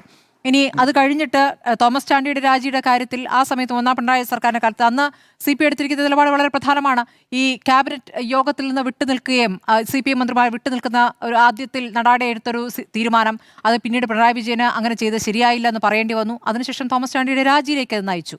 അപ്പോൾ ഈ തരത്തിൽ തിരുത്തൽ ശക്തിയായി ചില ഘട്ടങ്ങളിൽ പ്രവർത്തിക്കുന്നു, ചില ഘട്ടങ്ങളിൽ മൗനം പാലിക്കുകയും ചെയ്യുന്നത് നമ്മൾ CPIയെ കുറിച്ച് കണ്ടിട്ടുണ്ട്. അപ്പോൾ പഴയ ഒരു ചരിത്രം എടുത്തു പറഞ്ഞുകൊണ്ട് മാത്രം ഇപ്പോഴത്തെ കാലത്തെ അങ്ങനെ ന്യായീകരിക്കാൻ പറ്റുമോ എന്നൊരു ചോദ്യമുണ്ട്. ഇല്ല, സമീപകാലത്ത് അത് പോരാ എന്ന് തോന്നിയത് കൊണ്ടാകുമല്ലോ പുതിയ ആവശ്യങ്ങൾ ഉന്നയിക്കുന്നതൊക്കെ. ഈ പറഞ്ഞതുപോലെ പിണറായി വിജയൻ ഇഷ്ടമല്ല, അദ്ദേഹം അത് സമ്മതിക്കത്തില്ല, തരത്തില്ല എന്ന് പറഞ്ഞാൽ എന്ത് സംഭവിക്കുമെന്ന് നമുക്ക് നോക്കാം. പിന്നെ എങ്ങനെ രാഷ്ട്രീയം ഡെവലപ്പ് ചെയ്യുന്നത് നോക്കാം. തീർച്ചയായിട്ടും കേരളത്തിൽ മുന്നണിയിലെ യാഥാർത്ഥ്യമാണല്ലോ. നമുക്ക് നോക്കാം യാഥാർത്ഥ്യം എന്താകും. യാഥാർത്ഥ്യം പിണറായി വിജയൻ അത് സമ്മതിക്കത്തില്ല, അതുകൊണ്ട് CPIക്ക് ഉപനേതാവ് സ്ഥാനം കൊടുക്കത്തില്ല എന്ന് അദ്ദേഹം പറഞ്ഞു. നമുക്ക് നോക്കാം, അതൊന്ന് അവിടെ നിൽക്കട്ടെ. എനിക്ക് തോന്നിയത് CPI ശക്തമായിട്ട് ഇടപെട്ട് തിരുത്തേണ്ടിയിരുന്ന ഒരു സന്ദർഭം 2006 മന്ത്രിസഭ രൂപീകരിച്ചപ്പോൾ 96 നമ്പൂതിരിപ്പാട് ജീവിച്ചിരിക്കുമ്പോൾ അദ്ദേഹം പറഞ്ഞത് ഈ ഇതുണ്ടല്ലോ, അധികാര വികേന്ദ്രീകരണം നടപ്പായതുകൊണ്ട് മന്ത്രിമാരുടെ എണ്ണം കുറയ്ക്കണം, 14, അതായത് 10-1 മതി മന്ത്രിമാർ. അപ്പോൾ ഓരോന്ന് അത് അദ്ദേഹത്തിന് വലിയ ബുദ്ധി എന്ന് പറഞ്ഞാൽ CPM-ന്റെ 8 7 CPI 4-3 ബാക്കി എല്ലാവരും പാവങ്ങളുടെ 2-1 വീതമായി. അപ്പം അത് ശരി 14, എന്തി പിന്നെ 2006 20 അപ്പോൾ ആ സമയത്ത് അത്തരം കാര്യങ്ങൾ അന്നേരം 20 അവിടെയൊക്കെ അടിസ്ഥാനപരമായ പ്രശ്നങ്ങൾ വരുമ്പോൾ ഇടപെടണമായിരുന്നു. നേരത്തെ ഒരു RJD നേതാവ് നമ്മുടെ വർഗീസ് ജോർജ് അവരോട് പറയണം, CPM-നോട് എന്താ നിങ്ങൾ പ്രശ്നം ഉണ്ടാക്കുന്നത്, ഉപനേതാവ് സ്ഥാനം CPIക്ക് അവകാശപ്പെട്ടതല്ലേ എന്ന് പറയേണ്ടതിന് പകരം CPI പ്രശ്നം ഉണ്ടാക്കരുതെന്ന് പറഞ്ഞത് അദ്ദേഹം ഇങ്ങനെ അങ്ങ് ശീലിച്ചു പോയ ഒരു പാർട്ടിയുടെ ഭാഗമായതുകൊണ്ടാണ്. അപ്പോൾ ആ താപ്പ് വെച്ച് CPI അളക്കാൻ കഴിയത്തില്ല. ഞാൻ നേരത്തെ പറഞ്ഞ കാര്യം എന്ന് വെച്ചാൽ 65-ൽ 3 സീറ്റിൽ ഒതുങ്ങിയ പാർട്ടി 67-ൽ തിരിച്ചു വരികയും 69-ൽ കേരളത്തിൽ മുഖ്യമന്ത്രി സ്ഥാനം എടുക്കുകയും 77 ആകുമ്പോൾ കേരളത്തിലെ സിംഗിൾ ലാർജസ്റ്റ് പാർട്ടിയാണ് CPI. ഓർക്കണം, സിംഗിൾ ലാർജസ്റ്റ് പാർട്ടി. PKV പ്രതിപക്ഷ നേതാവായി, പിന്നീട് ആ മന്ത്രിസഭ പിന്നെ PKV അപ്പുറം പോയപ്പോൾ കരുണാകരൻ മുഖ്യമന്ത്രിയായപ്പോൾ PKV ആണ് പ്രതിപക്ഷ നേതാവ്. അന്ന് നമ്പൂതിരിപ്പാട് പിന്നെ നിയമസഭയിലേക്ക് വന്നില്ല, കാരണം അദ്ദേഹത്തിന് ക്ഷീണം. പ്രതിപക്ഷ നേതാവായിരുന്ന മനുഷ്യൻ പിന്നെ CPM-ലെ പാർട്ടിയുടെ രണ്ടാമത്തെ പാർട്ടിയുടെ നേതാവായിട്ട് വന്നില്ല. അങ്ങനെയൊക്കെ ഒരുപാട് കീഴ്വഴക്കങ്ങളുണ്ട്. ഞാൻ മുമ്പ് ചർച്ചയിൽ പറഞ്ഞതുപോലെ അഴീക്കോടൻ രാഘവനും വെളിയം ഭാർഗവനും സപ്തകക്ഷി മുന്നണിയുടെ കൺവീനർമാരായിരുന്നു. കൊച്ചു പാർട്ടിയായ SSPയുടെ നേതാവായിരുന്ന വീരേന്ദ്രകുമാറാണ് 70-77-ൽ പ്രതിപക്ഷ ഏകോപന സമിതിയുടെ കൺവീനർ. സെബാസ്റ്റ്യൻ പോൾ സാറിനെ പോലുള്ളവർക്കൊക്കെ നന്നായിട്ട് ഓർമ്മയുണ്ടാവും. അപ്പോൾ അങ്ങനെയൊക്കെ കീഴ്വഴക്കങ്ങൾ പിണറായി വിജയൻ തീരുമാനിക്കുന്നതാണ് കീഴ്വഴക്കങ്ങളൊന്നുമില്ല. അങ്ങനെ കീഴ്വഴക്കങ്ങൾ മാറണമല്ലോ, മാറ്റാൻ കഴിയുമോ നോക്കുവാണല്ലോ. അപ്പം ഈ CPIക്ക് എന്ത് പ്രസക്തി, CPIക്ക് എന്ത് ചെയ്യാൻ കഴിയും എന്ന അന്വേഷണമായിരിക്കും അവർ നടത്തുന്നത്. നമുക്ക് നോക്കാം. പക്ഷേ സഭയ്ക്കകത്ത് മാറിയിരിക്കുകയും വേണ്ടി വന്നാൽ CPM എടുക്കുന്ന നിലപാടിനെ തന്നെ വിമർശിക്കുകയും സഭയ്ക്കകത്ത് അങ്ങനെ ചെയ്യുമ്പോൾ ആകെ ആരാണ് ദുർബലപ്പെടുന്നതെന്നൊരു ചോദ്യമുണ്ടല്ലോ. അല്ല, അങ്ങനെ ഇല്ലല്ലോ. മാറിയിരിക്കേണ്ടി വന്നാൽ മാറിയിരിക്കും. ഇടതുപക്ഷത്തിന്റെ നിലപാടുകളാണല്ലോ പ്രധാനം. ഒരു മുന്നണിയുടെ പേരല്ലല്ലോ ഇടതുപക്ഷം എന്ന് പറഞ്ഞാൽ. ഇടതുപക്ഷത്തിന്റെ നിലപാടുകൾ, കമ്മ്യൂണിസ്റ്റ് രാഷ്ട്രീയം അത് ഉയർത്തിപ്പിടിക്കുക എന്നുള്ളതാണ് പ്രധാനം. അല്ലാതെ ആര് ദുർബലമാകുന്ന കമ്മ്യൂണിസ്റ്റ് രാഷ്ട്രീയം, ഇടതുപക്ഷ ആശയങ്ങൾ ദുർബലപ്പെടരുത്, അതാണ് പ്രധാനം. അതിനുവേണ്ടി നിലകൊള്ളുമ്പോൾ ഇടതുപക്ഷത്തിൽ നിന്ന് ഉണ്ടാകുന്ന വ്യതിചലനങ്ങളെ എതിർക്കുമ്പോൾ ഇടതുപക്ഷമാണ് ശക്തിപ്പെടുന്നത്. ആ നിലയിൽ അത്തരമൊരു സമീപനം CPI സ്വീകരിക്കുകയും കേരളത്തിലെ ബഹുജനങ്ങളുടെ ഇടയിൽ നിന്ന് അതിന് പിന്തുണ ആർജിക്കുകയും അതിന് വലിയ പിന്തുണ കിട്ടത്തില്ല എന്ന് പറയുന്നത് വലിയൊരു മുൻവിധിയാണ്. ഞാൻ പറഞ്ഞത് 70-77-ലെ ഭരണത്തിന് അടിയന്തരാവസ്ഥയുടെ പ്രശ്നമുണ്ടായിട്ട് പോലും 111 സീറ്റോടുകൂടി അധികാരത്തിലെത്തിച്ചത് ഒരു പാരമ്പര്യം. അതുപോലെ ഏത് രീതിയിലും കേരള രാഷ്ട്രീയത്തിന്റെ ഗതി മാറ്റാൻ ശേഷിയുള്ള ഒരു പാർട്ടിയാണ് CPI. അതുകൊണ്ട് CPIയെ ആ രീതിയിൽ കാണുന്നത് എനിക്ക് തോന്നുന്നു മലബാറിൽ നിന്നുള്ളവർക്കുള്ളത് വളരെ സബ്ജക്റ്റീവായിട്ടുള്ള ഒരു ധാരണയാണ്. ഞാൻ വിശേഷിച്ചും കൊല്ലത്ത് നിന്നുകൊണ്ടാണ് ഞാൻ സംസാരിക്കുന്നത്. അതുകൊണ്ട് ഈ CPI എന്ത് ചെയ്യാൻ കഴിയുന്ന ചോദ്യം ശരിക്കും പെരുന്നാളുകൾ നമുക്കറിയാൻ പറ്റും. ശരി, ഏത് ഘട്ടം വരെ എത്തുമെന്നാണ് അങ്ങ് കരുതുന്നത്? CPM അതിൽ ഈ സമ്മർദ്ദത്തിന് വഴങ്ങേണ്ടതില്ല എന്ന നിലപാടെടുത്തിരിക്കുന്നു. 2 വട്ടം നടത്തിയ ചർച്ചയിലും തീരുമാനമായിട്ടില്ല എന്നുള്ളത് നമ്മൾ കണ്ടതാണ്. ഈ പരസ്യമായി തന്നെ ഇതിൽ പ്രതികരിക്കുന്നതിൽ CPM-ന് എതിർപ്പുണ്ട് താനും. CPI ഇത്തരം കാര്യങ്ങളിൽ പരസ്യമായി പ്രതികരിക്കുന്നതിൽ CPM-ന് എതിർപ്പുണ്ട് താനും. അതാണ് TP രാമകൃഷ്ണൻ ഒടുവിൽ നടത്തിയ പ്രതികരണത്തിലൂടെ പറയുകയും ചെയ്തിരിക്കുന്നത്. ഇനി ഈ കാര്യത്തിൽ ഈ സമ്മർദ്ദത്തിന് CPM വഴങ്ങാനുള്ള സാധ്യത എത്രത്തോളമാണ് അങ്ങ് കാണുന്നത്? ഈ മുന്നണി മര്യാദ എന്നൊരു പ്രയോഗം അല്ലെങ്കിൽ വാക്ക്, അത് നമ്മുടെ രാഷ്ട്രീയ ചർച്ചകളിൽ UDF-ന്റെ സംഭാവനയാണ്. ഈ മുന്നണി മര്യാദ എന്നത് UDF-ന് മാത്രമല്ല LDF-നും ബാധകമാണ്. ഇപ്പോഴത്തെ LDF വല്ലാതെ ശോഷിച്ച അവസ്ഥയിലാണ് എന്ന് നമുക്കറിയാം. ആന മെലിഞ്ഞാലും തൊഴുത്തിൽ കെട്ടില്ല എന്ന ശാഠ്യത്തിലാണ് CPM. അത് ഞാൻ അവരെ കുറ്റം പറയുന്നുമില്ല. പക്ഷേ ഇവിടെ CPM-ന് മുന്നാകെ ഈ 3 പാർട്ടികളല്ലേ അവിടെ ഉള്ളൂ. CPM-ന് മുമ്പാകെ രണ്ടാമത്തെ വലിയ കക്ഷി എന്ന നിലയിൽ CPI ഉന്നയിച്ച ഒരു ആവശ്യമാണ് ഈ ഉപനേതൃ പദവി. അത് അവരുടെ മോഹമാണ്. ഞാൻ ഈ മോഹത്തെ വ്യാമോഹം എന്നൊക്കെ വിശേഷിപ്പിച്ച് വിലയിടിച്ച് കാണുന്നില്ല. പക്ഷേ അങ്ങനെ ഒരു CPIക്ക് ആ പദവി കൊടുത്തത് കൊണ്ട് നിയമസഭയിലെ പ്രതിപക്ഷത്തിൻ്റെ പ്രവർത്തനത്തിൽ ഗുണപരമായ എന്തെങ്കിലും മാറ്റം വരും എന്നൊന്നും ഞാൻ കരുതുന്നില്ല. പക്ഷെ ഇപ്പോൾ ചിന്തിക്കേണ്ട വിഷയം അതിനേക്കാൾ ഉപരിയായി LDF-ന്റെ ആരോഗ്യകരമായ നിലനിൽപ്പ് അതങ്ങനെ ഉറപ്പാക്കി മുന്നോട്ട് കൊണ്ടുപോകാൻ കഴിയും. ഇപ്പോൾ സംഭവിച്ചിരിക്കുന്ന ക്ഷീണത്തിൽ നിന്ന് LDF-നെ എങ്ങനെ കരകയറ്റാം, അതിൻ്റെ പ്രധാനപ്പെട്ട വിഷയമാണ്. അങ്ങനെ വരുമ്പോൾ അവിടെ ഈ 2 കമ്മ്യൂണിസ്റ്റ് പാർട്ടികൾ തമ്മിൽ അകന്നു പോയാൽ ഉണ്ടാകാവുന്ന ഭവിഷ്യത്ത് അത് CPIക്കും അറിയാം, CPM-നും അറിയാം, നമുക്കെല്ലാവർക്കും അറിയാം. അത് വിശദീകരിക്കേണ്ട കാര്യമില്ല. അങ്ങനത്തെ സംഭവിക്കുമോ എന്നുള്ളതാണ് ഇപ്പോഴത്തെ ചോദ്യം. ഇപ്പോഴത്തെ കാര്യങ്ങളിലെ പോക്ക് കാണുമ്പോൾ പിണക്കവും ഇണക്കമില്ലാത്ത വർത്തമാനവും മുന്നറിയിപ്പും ഒക്കെ കാണുമ്പോൾ എന്തും സംഭവിക്കാം. രാഷ്ട്രീയത്തിൽ അങ്ങനെയാണല്ലോ, എന്തും സംഭവിക്കാം. അതൊരു കടന്ന കൈയായിരിക്കും. അങ്ങനെ ഒരു അവസ്ഥയിലേക്ക് CPI പോകുമോ എന്ന് ഉറപ്പിച്ച് പറയാൻ കഴിയില്ലെങ്കിലും ചിലപ്പോൾ അങ്ങനെയും സംഭവിക്കാം. അവർക്ക് മറ്റൊരു മാർഗമില്ലാത്ത അവസ്ഥ വന്നാൽ അവരുടെ മാനം രക്ഷിക്കുന്നതിന് വേണ്ടി കടുത്ത കൈകളിലേക്ക് ചിലപ്പോൾ കടന്നേക്കാം. ഇപ്പോൾ പറഞ്ഞത് തന്നെ അല്പം കടന്ന കൈയല്ലേ. ഞങ്ങൾ ഈ സഭയിൽ മാറിയിരിക്കും എന്ന് പറഞ്ഞാൽ പ്രതിപക്ഷ നേതാവുമായി സഹകരിക്കില്ല എന്നാണ് എൻ്റെ അർത്ഥം. പ്രതിപക്ഷ നേതാവ് ഇറങ്ങിപ്പോകുമ്പോൾ കൂടെ പോകാൻ CPI ഉണ്ടാവില്ല എന്നാണ് അതിൻ്റെ അർത്ഥം. ആ രീതിയിൽ LDFനെ ദുർബലപ്പെടുത്തുന്ന പ്രവർത്തനങ്ങളിലേക്ക്, നിലപാടുകളിലേക്ക് CPI പോകുന്നില്ല എന്ന് എനിക്ക് പറയാൻ കഴിയില്ലെങ്കിലും പോകരുത് എന്നാണ് എൻ്റെ വിനീതമായ ആഗ്രഹം. ശരി, ശ്രീ NP ചെക്കുട്ടി, ഇപ്പോൾ സർക്കാരുമായി ബന്ധപ്പെട്ട നിരവധി വിഷയങ്ങളുണ്ട്. ഇപ്പോൾ പ്ലീഡർ നിയമനത്തിലടക്കം ആ പാർട്ടിയിൽ നിന്ന്, കോൺഗ്രസിനകത്ത് നിന്ന് തന്നെ വരുന്ന വിമർശനങ്ങളാണ് ഇന്നത്തെ ഒരു വാർത്തയായി വന്നിട്ടുള്ളത്. ഇത് യഥാർത്ഥത്തിൽ CPM-ലെ ചില ഒറ്റപ്പെട്ട പ്രതികരണങ്ങൾ, ചില നേതാക്കളുടെ പ്രതികരണങ്ങൾ എന്ന രൂപത്തിൽ വരുന്നു എന്നതിനൊഴിച്ചാൽ അത് ഒരുമിച്ചുള്ളൊരു പ്രതിഷേധമോ പ്രതികരണങ്ങളോ ആയി വരുന്നില്ല എന്നൊരു സാഹചര്യമുണ്ട്. വിഷയങ്ങൾ നിരവധിയുണ്ട്. പക്ഷേ പ്രതിപക്ഷം ഒറ്റക്കെട്ടല്ല എന്നുള്ളത് വലിയ രീതിയിൽ ബാധിക്കില്ലേ? സർക്കാരിനെ സംബന്ധിച്ച് ഗുണമാണ് പ്രതിപക്ഷം ഇങ്ങനെ 2 3 നിൽക്കുന്നത്. അല്ല, കേരളത്തിൽ ഇപ്പോൾ വലിയൊരു പ്രശ്നം ഇടതുപക്ഷ ജനാധിപത്യ മുന്നണി എന്ന് പറയുന്ന സങ്കല്പം തന്നെ ഇല്ലാതായിട്ടുണ്ട്. ഇത് വളരെ ഗൗരവമുള്ളൊരു സിറ്റുവേഷനാണ്. കാരണം സർക്കാർ ഉദ്യോഗസ്ഥന്മാരുണ്ട്, ഒരു ഭരണ സംവിധാനമുണ്ട്, ഭരണത്തിൻ്റെ ഭാഗമായ ഉദ്യോഗസ്ഥരുണ്ട്, ഫണ്ടുണ്ട്. അതുകൊണ്ട് സർക്കാർ അതിൻ്റെ വഴിക്ക് മുന്നോട്ട് പോകും. എത്ര ആഭ്യന്തരമായിട്ടുള്ള ചില കടലിണക്കങ്ങളോ അല്ലെങ്കിൽ ചില കൊതിക്കറിവുകളോ അതൊക്കെ ഉണ്ടാവും. അതൊക്കെ കോൺഗ്രസ് ഭരണത്തിലെല്ലാം ഇപ്പോൾ ഉള്ളതാണ്. അപ്പോൾ അതുകൊണ്ട് കേരളത്തിലെ UDFനെ സംബന്ധിച്ചിടത്തോളം, കോൺഗ്രസിനെ സംബന്ധിച്ചിടത്തോളം, മന്ത്രിസഭയെ സംബന്ധിച്ചിടത്തോളം അതിൻ്റെ നിലനിൽപ്പിന് ഭീഷണിയാവുന്ന ഒരു സാഹചര്യം ഇപ്പോൾ ഇല്ല. ആ സർക്കാർ മുന്നോട്ട് പോകും. കാരണം ന്യായമായ ജനപിന്തുണയുണ്ട്, ന്യായമായ നിയമസഭാ പിന്തുണയുണ്ട്, കാര്യങ്ങൾ നടത്തിക്കൊണ്ടുപോകാൻ ശേഷിയുള്ള ഒരു ക്യാബിനറ്റും അവിടെയുണ്ട്. അപ്പോൾ അതുകൊണ്ട് കേരളത്തെ സംബന്ധിച്ചിടത്തോളം പ്രധാനപ്പെട്ട പ്രശ്നം ഇതിനെതിരായിട്ട് ഒരു ജനകീയമായിട്ടുള്ള ഒരു ബദൽ രാഷ്ട്രീയം ഉയർത്തിക്കൊണ്ടുവരാൻ കഴിയുന്ന ഒരു മുന്നണിയായി LDFന്, ഇടതുപക്ഷ ജനാധിപത്യം നിലനിൽക്കാൻ കഴിയുമെന്നുള്ളതാണ്.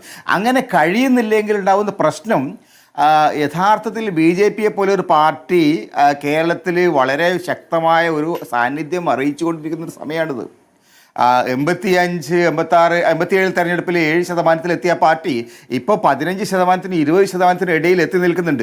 ഇനിയൊരു ബ്രേക്ക് ത്രൂ അവർക്ക് ഉണ്ടാവുകയാണെങ്കിൽ, അതുണ്ടാവാനുള്ള സാധ്യത ഒരു പരിധി വരെ ഉണ്ടെന്ന് വിചാരിക്കുന്ന ഒരാളാണ് ഞാൻ. അങ്ങനെ ഒരു ബ്രേക്ക് ത്രൂ ഉണ്ടാവുകയാണെങ്കിൽ കേരളത്തിൽ ഇടതുപക്ഷ ജനാധിപത്യ മുന്നണി ദുർബലമാവുന്ന ഒരു സാഹചര്യത്തിൽ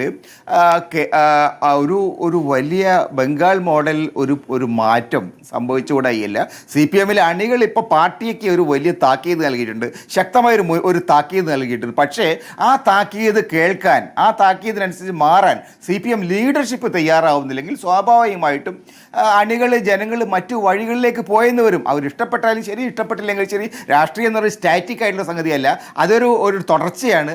അതിൻ്റേതായിട്ടുള്ള ഒരു വെലോസിറ്റി ഉണ്ട്. അങ്ങനെ നോക്കുന്ന സമയത്ത് യഥാർത്ഥത്തിൽ ഒരു ഭാഗത്ത് കോൺഗ്രസും മറുഭാഗത്ത് BJPയും എന്ന മട്ടിലുള്ള ഒരു പുതിയ രാഷ്ട്രീയ ഒരു പരിപ്രേക്ഷ്യത്തിലേക്ക് അല്ലെങ്കിൽ ഒരു പുതിയ പൊളിറ്റിക്കൽ അജണ്ടയിലേക്ക് കേരളം പോവാനുള്ള സാധ്യതയുണ്ട്.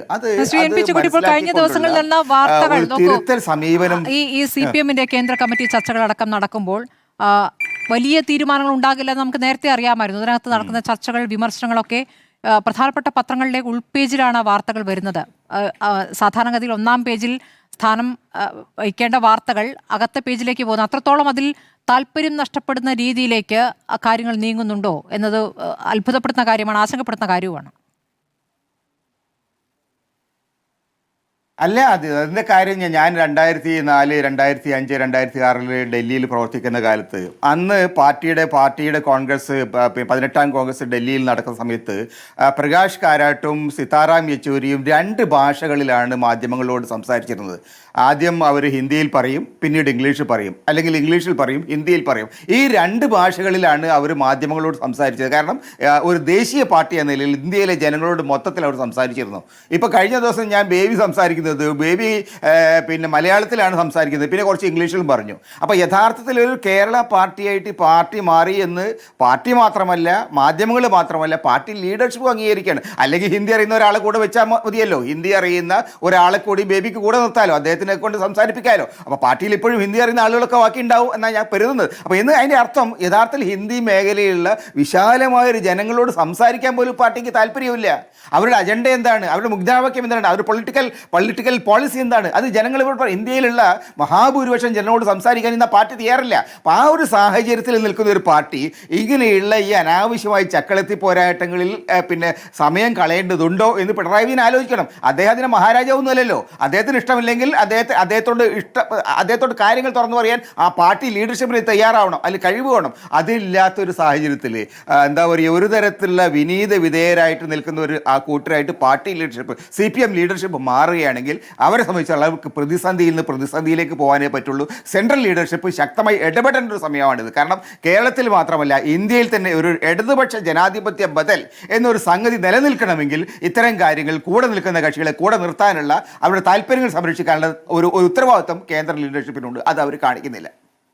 ശരി, തിരിച്ചെത്താം ഇടവേള. പ്രസാദ്, തിരഞ്ഞെടുപ്പ് പരാജയത്തിന് ശേഷം CPM താഴെത്തട്ട് വരെയുള്ള യോഗങ്ങൾ ചേർന്നു, അവിടെ നിന്നുള്ള വിമർശനങ്ങൾ നമ്മൾ കേട്ടു. പക്ഷേ ആത്യന്തികമായി എടുത്ത തീരുമാനം പാർട്ടിക്ക് പിഴവ് പറ്റിയിട്ടില്ല എന്നുള്ളതാണല്ലോ, നേതൃത്വത്തിനും പിഴവ് പറ്റിയിട്ടില്ല, ആ നേതൃത്വം തുടരുകയും ചെയ്യുന്നു.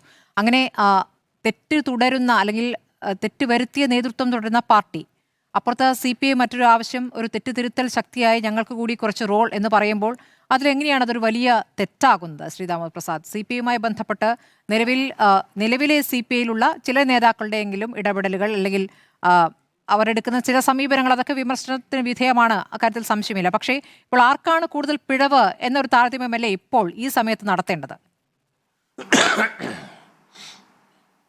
ഒന്നാമതായിട്ട് ഞാൻ പറഞ്ഞതിൻ്റെ ഒരു പൊരുൾ, അതിനൊരു ഒരു വൈരണി മനസ്സിലായില്ല എനിക്ക് തോന്നുന്നു ടി കെ വിനോദൻ. ഒന്നാമതായിട്ട് ഞാൻ പറഞ്ഞത്, പരമോന്നത നേതാവ് ഒരു തീരുമാനമെടുത്തു, അതിനെയാണ് CPI തിരുത്താൻ ശ്രമിക്കുന്നത്. CPI പരസ്യമായി തിരുത്ത കാര്യമാണ് PM ശ്രീ വിഷയം. അതിൽ പിണറായി വിജയന് നന്നായി ക്ഷീണം സംഭവിച്ചു കേരള സമൂഹത്തിന് മുമ്പിൽ. ഇനി ഇതിലുകൂടി ക്ഷീണം സംഭവിക്കാൻ അവസരം CPM കൊടുക്കും. കാര്യം അദ്ദേഹം പരസ്യം പറഞ്ഞ കാര്യം, അങ്ങനെ കീഴ്വഴക്കില്ല, കൊടുക്കാൻ പറ്റില്ല എന്ന് പറഞ്ഞു. അപ്പോൾ CPI ആവശ്യപ്പെടുന്നു, ടി കെ വിനോദനോട് വെല്ലുവിളിക്കുന്നത് തിരുത്തി കാണിച്ചു തരാമെന്ന്. തിരുത്തി കാണിക്കുമ്പോൾ സംഭവിക്കുന്നതാണ്, പിണറായി വിജയൻ പരസ്യം വീണ്ടും തിരുത്തപ്പെട്ടാണ് CPI കാരണം. മുമ്പ് PM ശ്രീയിലാണ്. അങ്ങനെ നടക്കട്ടെ, അതൊരു അധികാര ബലതന്ത്രമായി ബന്ധപ്പെട്ട്. ഈ ആത്മനിഷ്ഠം, വ്യക്തിനിഷ്ഠം, വസ്തുനിഷ്ഠം എന്ന ഈ ഡൈക്കോട്ടമികളൊന്നും അതുപോലെ ഞാൻ അദ്ദേഹത്തെ പോലെ കൊല്ലത്ത് മാത്രമുള്ള പാർട്ടിയാണ് CPI എന്ന് പറഞ്ഞില്ല, മലബാറിലൊക്കെ CPI ഉണ്ട്. എൻ്റെ പ്രശ്നം ഞാനതല്ല പറയുന്നത്. കാരണം നേരത്തെ ചേക്കുട്ടി സാറ് പറഞ്ഞ വിഷയം നോക്കുകയാണെങ്കിൽ, നവഫാസിസ്റ്റ് കാലത്ത് ഇടതുപക്ഷ രാഷ്ട്രീയം മൂർത്തമായ രാഷ്ട്രീയം പറയണമല്ലോ, നവഫാസിസ്റ്റ് കാലത്ത് ഇടതുപക്ഷ രാഷ്ട്രീയം ബന്ധപ്പെട്ട് നിലനിൽക്കാനും അതിന് മുന്നോട്ട് കൊണ്ടുപോകാനും ഈ ലിബറൽ സംജ്ഞായ മുന്നണി മര്യാദ എന്നൊക്കെ പറയാം. അതിനപ്പുറം ഈ മിഥ്യാ പോസ്റ്റായ ഈ എന്താ പറയുക പ്രതിപക്ഷ ബോധസ്ഥാനം എന്ത് പ്രസക്തിയുള്ളത്? ഇന്ത്യയിലെ നവഫാസിസ്റ്റ് കാലത്ത് കമ്മ്യൂണിസ്റ്റ് രാഷ്ട്രീയത്തെയും ഇടതുപക്ഷ രാഷ്ട്രീയത്തെയും മുന്നോട്ട് കൊണ്ടുവരാനും ചലനാത്മകമാക്കാനും സമരമുഖം തുറക്കാനും എന്ത് പ്രസക്തിയാണ് ഈ മിഥ്യാ പോസ്റ്റ് കൊണ്ടുള്ളത് എന്ന് എനിക്ക് വ്യക്തമല്ല. പബ്ലിക് ഒരു പൊതുസമൂഹത്തിലെ വ്യക്തി എനിക്ക് വ്യക്തമല്ല. അത് CPIക്ക് മാത്രം അറിയുന്ന ഒരു പിടിവാശിയോ അല്ലെങ്കിൽ CPI എന്ന് എന്തെങ്കിലും കാണിച്ച്, കാരണം അതൊരു മിഥ്യാ പോസ്റ്റാണ്, ഇല്ലാത്തൊരു ഫിക്ഷണൽ പോസ്റ്റിനെ കുറിച്ചാണ് ഇവർ പറയുന്നത്. രണ്ടാമത്തെ കാര്യം, രാഷ്ട്രീയമായിട്ട് പറയുകയാണെങ്കിൽ ഇതിൻ്റെ അകത്ത് പ്രധാനപ്പെട്ട കാര്യം, ആ പദവിക്ക് ഒരു ഭരണഘടനാ പദവിയൊന്നും അല്ല എന്ന് പറയാമെങ്കിലും സഭയിൽ കൂടുതൽ പെർഫോം ചെയ്യാൻ പറ്റും എന്നുള്ളൊരു കാര്യമുണ്ട്. അപ്പോൾ CPIനേക്കാൾ കൂടുതൽ CPI പെർഫോം ചെയ്താലോ എന്ന ഭയമാണോ അത് കൊടുക്കാത്തതിന് കാരണം? അതെനിക്ക് അങ്ങനെ CPI CPIക്ക് പെർഫോം ചെയ്യാനുള്ള പ്രതിപക്ഷ ഉപനേതാവിന് പ്രത്യേക സമയം കൊടുക്കുന്നുണ്ടോ എനിക്കറിയില്ല. അങ്ങനെ നിയമപരമായിട്ട് എന്തെങ്കിലും ഇതുണ്ടോ? പാർലമെൻറ്റ് നിയമസഭ അതിനനുസരിച്ച് കൂടുതൽ സമയം കൊടുക്കുന്നുണ്ടോ? അത് തീർച്ചയായിട്ടും സംസാരിക്കാൻ കെ രാജന് സമയം കിട്ടുന്ന എനിക്ക് തോന്നുന്നു, സംസാരിക്കുകയും ചെയ്യും. ഇതുവരെ നമ്മൾ സംസാരിക്കുന്നുണ്ട്. പ്രതിപക്ഷം അതിൻ്റെ ഉത്തരവാദിത്വം നിർവഹിക്കുകയും ചെയ്യും. പ്രതിപക്ഷം സഭയ്ക്കകത്ത് മാത്രമല്ല പുറത്തുകൂടി ഉത്തരവാദിത്തം. ഇവിടെ പ്രധാന നമ്മൾ രാഷ്ട്രീയമായി നോക്കുകയാണ്. ഇതിൻ്റെ അകത്ത് ഇപ്പം നമ്മൾ നേരത്തെ സൂചിപ്പിച്ചു, കെ അജിത്ത് CPI വിട്ടുപോയി. തൃശ്ശൂർ ഞാൻ വരുന്നത് CPIക്ക് അത്രയും പ്രാധാന്യ സ്ഥലത്താണ് കേട്ടോ, മലബാറല്ല. തൃശ്ശൂർ CPI അത്യാവശ്യം പ്രാധാന്യ സ്ഥലങ്ങളിലാണ് ഞാൻ വരുന്നത്. നമ്മുടെ മണ്ഡലത്തൊക്കെ ജയിച്ച CPI ആണ്. അവിടെ തുലയ്ക്കാൻ കാരണം കഴിഞ്ഞ MLAയുടെ പ്രവർത്തന മഹത്വമാണെന്നുള്ള കാര്യം പറയാതിരിക്കാനും വയ്യ. അത് അവിടെ മറ്റൊരു MLA വിട്ടുപോയി BJP ചേർന്നു. ഇവിടെ ചാത്തൊരു നിങ്ങൾ പറഞ്ഞു. അപ്പോൾ CPIയുടെ ഇവിടുത്തെ ഒരു വളരെ അതിൻ്റെ ഒരു നിയോജക മണ്ഡലം എന്ന് വിളിക്കുക. CPIയുടെ വളരെ പെർഫെക്റ്റായിട്ട് കമ്മ്യൂണിസ്റ്റുകാരാന്ന് വിളിക്കേണ്ടത്. ഈ കമ്മ്യൂണിസ്റ്റ് ഹിസ്റ്ററി പറയാം 77 വരെ. അതായത് സി പി ഐക്ക് ഒരു ഭൂതമുണ്ട്, ആ ഭൂതകാലമുണ്ട്. വർത്തമാനം നോക്കി എന്താണ് അതിൻ്റെ ചരിത്രം സി പി ഐയുമായി ചേർന്നുള്ള ചരിത്രമാണ്. വേറൊരു കാര്യം, ഞാൻ ഈ സി കെ ചന്ദ്രപ്പൻ വരെയുള്ള ഒരു ഐതിഹാസികമായിട്ട് നേതൃത്വം ഉണ്ടായെന്നുള്ള കാര്യത്തിൽ എനിക്ക് സംശയം. ഞാൻ പലപ്പോഴും പറയാറുണ്ട്, അതിനൊക്കെ ബഹുമാനിച്ചുകൊണ്ട് തന്നെ പറഞ്ഞു. സി പി ഐ നമ്മൾ വില കുറച്ച് കാണുന്നില്ല കേട്ടോ, അതിനൊരു ഐതിഹാസികമായ നേതൃത്വമുണ്ട്. അതുപോലെ തന്നെ സി പി ഐയുടെ വൈര്യനിര്യാതന രാഷ്ട്രീയത്തിൻ്റെ സ്വഭാവം ഇപ്പം തന്നെ ഒരിക്കലും ഒന്ന് മനസ്സിലാക്കാൻ സാധിക്കും. കാര്യം ഇവരെപ്പോഴും നമ്പൂതിരിപ്പാടെന്ന് പറഞ്ഞു. സി പി എം ഒരിക്കലും നമ്പൂതിരിപ്പാടെന്ന് പറഞ്ഞില്ല, EMS എന്ന് പറഞ്ഞു. EMS പുതിയ കാലത്ത് പുതിയ സാമൂഹ്യ പ്രശ്നങ്ങൾ നേരിടുന്ന പുതിയ കാലത്തെ രാഷ്ട്രീയത്തെ എങ്ങനെയാണ് അഭിമുഖീകരിക്കേണ്ടതിനെ കുറിച്ചുള്ള ഒരു അജ്ഞത ഈ നിസാര വൃക്ഷത്തിലേക്ക് ചുരുക്കുന്നതാണ് അരാഷ്ട്രീയം. അത് തികച്ചും അരാഷ്ട്രീയമാണ്. ഈ പാർലമെൻ്ററി ഫിക്ഷണൽ പോസ്റ്റിലേക്ക് എല്ലാ രാഷ്ട്രീയത്തെയും ചുരുക്കി കാണുന്നത് സ്വന്തം രാഷ്ട്രീയ പാർട്ടികൾ നിലനിൽപ്പുമായി ബന്ധപ്പെട്ട് അവരുടെ അധികാര നേതൃത്വത്തിൽ താല്പര്യമാണ്. അതിനപ്പുറം അതിന് രാഷ്ട്രീയമില്ല. അത് തികഞ്ഞ അരാഷ്ട്രീയമാണ്. കമ്മ്യൂണിസ്റ്റ് രാഷ്ട്രീയം എന്തായാലും ഒരു ബന്ധവും എനിക്കില്ല അതിൻ്റെ അകത്ത്. അതിനപ്പുറം കേരളത്തിൻ്റെ അകത്തോ ഇന്ത്യയുടെ അകത്തോ രാഷ്ട്രീയമായി ബന്ധപ്പെട്ട് സമരങ്ങളായി ബന്ധപ്പെട്ട് നടക്കുന്ന പല വർഗ്ഗസമരവുമായി ബന്ധപ്പെട്ട് എന്ത് പ്രസക്തി അതിൻ്റെ അകത്തുള്ളത് എനിക്ക് വ്യക്തമല്ലാത്തതാണ്. കാരണം അതിനകത്ത് അങ്ങനെ രാഷ്ട്രീയം കാണുന്നില്ല. അപ്പോൾ ആ ഒരു അടിസ്ഥാനത്തിലാണ് നമ്മളിതിനെ കാണുന്നത്. തീർച്ചയായിട്ടും പിണറായി വിജയൻ തിരുത്തപ്പെടട്ടെ. CPക്ക് PM ശ്രീയെ പോലെ തന്നെ പരസ്യമായിട്ട് തിരുത്താനുള്ള അവസരം വന്നിരിക്കുകയാണ്. തിരുത്തിക്കാൻ CPA ഒരുപക്ഷെ അഖിലേന്ത്യാ സെക്രട്ടറി CPM അഖിലേന്ത്യാ സെക്രട്ടറിയും കൂടി ഇടപെടുത്തിക്കൊണ്ട് തിരുത്താൻ പറ്റുമോ നമുക്ക് നോക്കാം. നല്ലത് ഈ ഒരു ഫിക്ഷണൽ പോസ്റ്റിൽ ഒരു ഫിക്ഷണൽ മിഥ്യാ പോസ്റ്റിൽ അല്ല ഇനിയും ഇവർ തിരുത്തുന്നതാണല്ലോ പറയുന്നത്. ഇനിയും സമ്മർദ്ദം ചെയ്ത് തിരുത്തുന്നതാണല്ലോ കാണുന്നത്. തിരുത്തെന്ന് പറഞ്ഞാൽ അവരുടെ പരമോന്നത നേതാവ് തിരുത്തപ്പെടുന്നു തന്നെയാണ്. അതിനകത്ത് വേറെ ഇതൊന്നും വേണ്ട. അദ്ദേഹത്തിൻ്റെ വാക്കുകൾ പരസ്യമായി രഹസ്യമായി രേഖപ്പെടുത്തിയതല്ല. ആ പരസ്യം അത് തിരുത്തപ്പെടുന്നു തന്നെയാണ് കാണുക. അപ്പോൾ ആ തിരുത്തപ്പെടൽ ഉണ്ടാവട്ടെ. ആ തിരുത്തപ്പെടാൻ അധികാര ബലനിറത്തിൽ വരുന്നൊരു മാറ്റമായിരിക്കാം നമുക്ക് കാണാൻ പറ്റുന്നത്. അത് ഏതൊക്കെ രൂപത്തിലാണ് വരിക എന്ന് പറയാൻ പറ്റും. CPMൻ്റെ അകത്ത് തന്നെ സഹായിക്കുന്ന ആൾക്കാരുണ്ടാവും നമുക്കറിയില്ല. കാര്യം PM ശ്രീയുടെ കാര്യം നമുക്ക് തീർച്ചയായും കണ്ടതാണ്. അത് പോസിറ്റീവായിരുന്നു. ഇവിടെ വീണ്ടും ഞാൻ ഈ പ്രശ്നം ഉന്നയിക്കാൻ കാരണം CPയെ സംബന്ധിച്ചിടത്തോളം കേരളത്തിൽ CPക്ക് ഒരു വലിയ ഭൂതകാലമുണ്ട്. അത് സംശയമൊന്നുമില്ല. അത് കമ്മ്യൂണിസ്റ്റ് പാർട്ടി, അത് CPM ഇവിടുത്തെ CPMലും അവകാശപ്പെടുന്ന ഭൂതകാലമാണ്. അതിനപ്പുറം കേരളത്തിൻ്റെ വർത്തമാന രാഷ്ട്രീയ സാഹചര്യത്തിൽ ഈ അധികാരം പങ്കുവയ്ക്കുകയെന്ന് ബിനോയ് ആവർത്തിച്ച് പറയുന്ന കാര്യം, അതിനപ്പുറം ഈ മുന്നണി മര്യാദ ലിബറൽ സംഘടന ഉപയോഗിക്കാത്ത അപ്പുറം എന്ത് പൊളിറ്റിക്കലായിട്ട് ഒരു റെലവൻസാണ് ഇതിൻ്റെ അകത്തുള്ളത്? അത് ഏത് തരത്തിലാണ് നമ്മുടെ കേരള രാഷ്ട്രീയത്തെയും ഇന്ത്യൻ രാഷ്ട്രീയത്തെയും മാറ്റിമറിക്കാൻ പോകുന്നത്? ഏത് തരത്തിലാണ് ചലനാത്മകമാക്കാൻ പോകുന്നത്? അതൊന്നും എനിക്ക് വ്യക്തമല്ല ഇതിൻ്റെ അകത്ത്. അപ്പോൾ നിയമസഭയ്ക്കകത്ത് ഇല്ലാത്തൊരു പോസ്റ്റിൽ അവിടെ വേണമെങ്കിൽ എന്താണ് പിണറായി വിജയൻ ഇരിക്കുന്ന സൈഡിൽ അടുത്ത് ബാലഗോപാലിനെ മാറ്റി അവിടെ ഇരിക്കാം. നിങ്ങൾ അവിടെ ഈ സമയത്തിന്റെ എനിക്ക് പ്രതിപക്ഷ നേതാവ് പെർഫോം ചെയ്യുന്നില്ല എന്ന് തോന്നുന്ന ഘട്ടങ്ങളിൽ ചില വിഷയങ്ങളിൽ ഈ പറഞ്ഞ ഉപനേതാവിന് തീരുമാനിക്കും, ഉപനേതാവ് സംസാരിക്കുന്ന തീരുമാനത്തിലേക്ക് എത്താം. എന്നാൽ അത് പറയാം. ഒരു കാര്യം സ്മൃതി ഒരു കാര്യം, അതിപ്പോ വിനോദ് ഈ സ്മൃതി ഒരു കാര്യമാണ്. വിനോദ് അത് പറഞ്ഞു. അതായത് പ്രതിപക്ഷ നേതാവ് ആരോഗ്യമായി ദുർബലമാണ്. അദ്ദേഹം CPIയുടെ ഒരു അനുഭവം എനിക്ക് ആദ്യമായിട്ട് അങ്ങനെ ആൾ പറയുന്ന കാര്യം. നമ്മൾ ആരോഗ്യകാര്യങ്ങളെക്കുറിച്ച് അങ്ങനെ പറയാറില്ല പരസ്യമായിട്ട്. എനിക്ക് അങ്ങനെ നമ്മൾ പറയുന്നത് ശരിയാണെന്ന് തോന്നുന്നുണ്ട്. പക്ഷേ CPI അതാണ് പറയേണ്ടിയിരുന്നത്. പ്രതിപക്ഷ നേതാവിന് പെർഫോം ചെയ്യാൻ പറ്റുന്നില്ല, അദ്ദേഹത്തിന് ഉത്തരവാദിത്തം നിർവഹിക്കാൻ പറ്റുന്നില്ല. അതുകൊണ്ട് ആ ഉത്തരവാദിത്തം ഭംഗിയായി നിർവഹിക്കാൻ അത് രാഷ്ട്രീയമായി സ്വാഭാവികമായിട്ടും അതിനകത്ത് റെലവൻസ് ഉണ്ട്. അപ്പോൾ മനസ്സിലാവും അതിൻ്റെ അകത്ത് റെലവൻസ്. അല്ലാതെ ഇല്ലാ പോസ്റ്റിന് വേണ്ടിയിട്ട് തർക്കിക്കുന്നതിനപ്പുറം അതിനകത്ത് ഒരു പ്രസക്തിയും കേരള സമൂഹത്തിൻ്റെ പേരിൽ CPIയുടെ ആന്തരികമായിട്ട് എന്തെങ്കിലും പ്രശ്നം പരിഹരിക്കാൻ പറ്റുന്നത് CPIയുടെ ഒരു എന്താ പറയുക ജനകീയ അടിത്തറ വികസിക്കാനോ അതിന് ഒരു സാധ്യതയും എൻ്റെ അകത്ത് ഇല്ല എന്നുള്ളത് അങ്ങേക്ക് മറുപടി നൽകാം. അതോടൊപ്പം ഈ ഒരൊറ്റ വിഷയത്തിൽ മാത്രമല്ലല്ലോ, ഇപ്പോൾ VS സ്മാരകം വലിയ ചുടുകാട്ടിൽ നിർമ്മിക്കുന്നതുമായി ബന്ധപ്പെട്ടും CPI ഒരു എതിർപ്പ് പറഞ്ഞു. അവിടെ നേതാക്കളുടെ സ്മാരകം വേണ്ട എന്നൊരു പൊതു തീരുമാനമെടുത്തിരുന്നു എന്ന് പറയുമ്പോൾ VSനെ നമുക്ക് അങ്ങനെ കാണാൻ പറ്റുമോ എന്നൊരു ചോദ്യമുണ്ട്. അങ്ങനെ ഒരു ആലോചന വന്നപ്പോഴേക്കും TV തോമസിൻ്റെതും വേണം എന്നൊരു മറു ആവശ്യം തിരിച്ചു ഉന്നയിക്കുകയും VSന്റെ മകൻ അതിലൊരു വിഷമം പ്രകടിപ്പിക്കുകയൊക്കെ ചെയ്തു. അത് ശരിയായൊരു സമീപനമായിരുന്നു.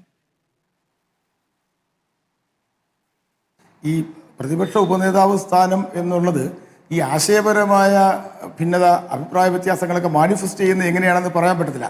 പലതരത്തിലുള്ള പ്രശ്നങ്ങൾ മാനിഫെസ്റ്റ് ചെയ്യുന്നത് ഈ പ്രതിപക്ഷ ഉപനേതാവ് സ്ഥാനം ആവശ്യപ്പെട്ടുകൊണ്ടാണ്. അത് തീർച്ചയായിട്ടും എങ്ങനെ വരും? പിണറായി വിജയൻ അങ്ങനെ നേരത്തെ നമ്മുടെ 2000 ചന്ദ്രൻപിള്ളയെ സ്ഥാനാർത്ഥിയാക്കിയ പിണറായി വിജയൻ തന്നെ അത് പിൻവലിച്ചു. ഇപ്പോൾ ഈ വലിയ ചുടുകാട്ടിലെ കാര്യത്തിൽ P. കൃഷ്ണപിള്ള മുതൽ CK ചന്ദ്രപ്പൻ വരെയുള്ള വലിയ നേതാക്കൾ, അതിൽ എന്തായാലും VS അച്യുതാനന്ദനേക്കാൾ വലിയ നേതാവ്, ചെറിയ നേതാവാണെന്നല്ല, TV തോമസിനേക്കാൾ വലിയ നേതാവാണ് VS അച്യുതാനന്ദൻ. അച്യുതാനന്ദൻ പോലും അവകാശപ്പെടത്തില്ല. വയലാർ പുന്നപ്ര സമരത്തിൻ്റെ ഏറ്റവും വലിയ നേതാവ്, ഇന്ത്യ കണ്ട ഏറ്റവും വലിയ കമ്മ്യൂണിസ്റ്റ് നേതാക്കളിലും ട്രേഡ് യൂണിയൻ നേതാക്കന്മാരിലും ഒരാളാണ് TV തോമസ്. ആലപ്പുഴയെ സംബന്ധിച്ചിടത്തോളം ആലപ്പുഴ നഗരത്തിൽ ആലപ്പുഴയിൽ TV തോമസിനെ അറസ്റ്റ് ചെയ്ത് കൊണ്ടുപോകുന്ന രംഗത്തെക്കുറിച്ച് കേരളത്തിൻ്റെ രാഷ്ട്രീയ ചരിത്രത്തിലെ നമ്മുടെ സമര ചരിത്രത്തിൻ്റെ ഐതിഹാസികമായ രംഗമാണ്. അറിയാമോ നിങ്ങൾക്കത്? അതായത് വയലാർ പുന്നപ്ര സമരം നടക്കുമ്പോൾ പാർട്ടി തീരുമാനിക്കുന്നത് TV തോമസ് ഒഴികെ എല്ലാവരും ഒളിവിൽ പോകണം. TV തോമസ് പരസ്യമായി ആലപ്പുഴ നഗരത്തിൽ താമസിക്കണമെന്ന് പറഞ്ഞു. അവസാനം TV തോമസിനെ അറസ്റ്റ് ചെയ്ത് 100 കണക്കിന് എന്തിയ പട്ടാളക്കാർ കൊണ്ടുപോവുകയാണ്. അവസാനം കോടതിയിൽ ടി വി തോമസ് പറഞ്ഞത് ഞാനാണ് ശരിക്കും വയലാറിലെ ക്യാമ്പുകൾ പിരിച്ചുവിടണമെന്ന് ആവശ്യപ്പെട്ട ആളാണ് ടി വി തോമസ്. ആ ടി വി തോമസ് കോടതിയിൽ പറഞ്ഞത് ഈ സമരം ഇത് പ്രഖ്യാപിച്ചത് ഞാനാണ്, പണിമുടക്കം പ്രഖ്യാപിച്ചത് ഞാനാണ്, അഖില തിരുവിതാംകൂർ ട്രേഡ് യൂണിയൻ കോൺഗ്രസിന്റെ പ്രസിഡന്റ് എന്ന നിലയിൽ പ്രഖ്യാപിച്ചത് ഞാനാണ്, എന്നെ വിചാരണ ചെയ്തുകൊണ്ട് ബാക്കി മുഴുവൻ ആളുകളെയും വെറുതെ വിടണമെന്ന് പറഞ്ഞ ഐതിഹാസിക മാനങ്ങളുള്ള ടി വി തോമസിനെ പോലെ ഒരു നേതാവിന് വലിയ ചുടുകാട്ടിൽ സ്മാരകമില്ല. അവിടെ VS എന്ന് പറഞ്ഞാൽ എങ്ങനെ അംഗീകരിക്കാൻ പറ്റും? MN ഗോവിന്ദൻ നായർ അടക്കിയത് അവിടെയാണ്. P Krishnapillai, MN Govindan Nair, T V Thomas, PT Punnoose, അതുപോലെയുള്ള അച്യുതാനന്ദന്റെയും നേതാക്കന്മാർ അവരെ അടക്കിയ വലിയ ചുടുകാട്ടിൽ അച്യുതാനന്ദന് മാത്രം സ്മാരകം എന്ന് പറഞ്ഞാൽ ആരംഗീകരിക്കും? കേരളത്തിന്റെ ചരിത്രത്തെ പരിഹസിക്കുകയല്ലേ, കമ്മ്യൂണിസ്റ്റ് പാർട്ടിയുടെ ചരിത്രത്തെ അപഹസിക്കുകയല്ലേ? ശരി, അപ്പോൾ ഒറ്റ വിഷയത്തിലല്ല എതിർപ്പും പ്രതിഷേധവും രണ്ട് അഭിപ്രായം തുടരുന്നതാണ്. നമുക്ക് നോക്കാം അടുത്ത ദിവസങ്ങളിൽ എന്ത് തീരുമാനമാണ് ഉരുത്തിരിയുകയെന്ന്. വളരെ നന്ദി doctor Sebastian Paul, Shri TK Vinodan, Shri NP Chekkutty, Shri Damodar Prasad ചർച്ചയിൽ പങ്കെടുത്തതിന്.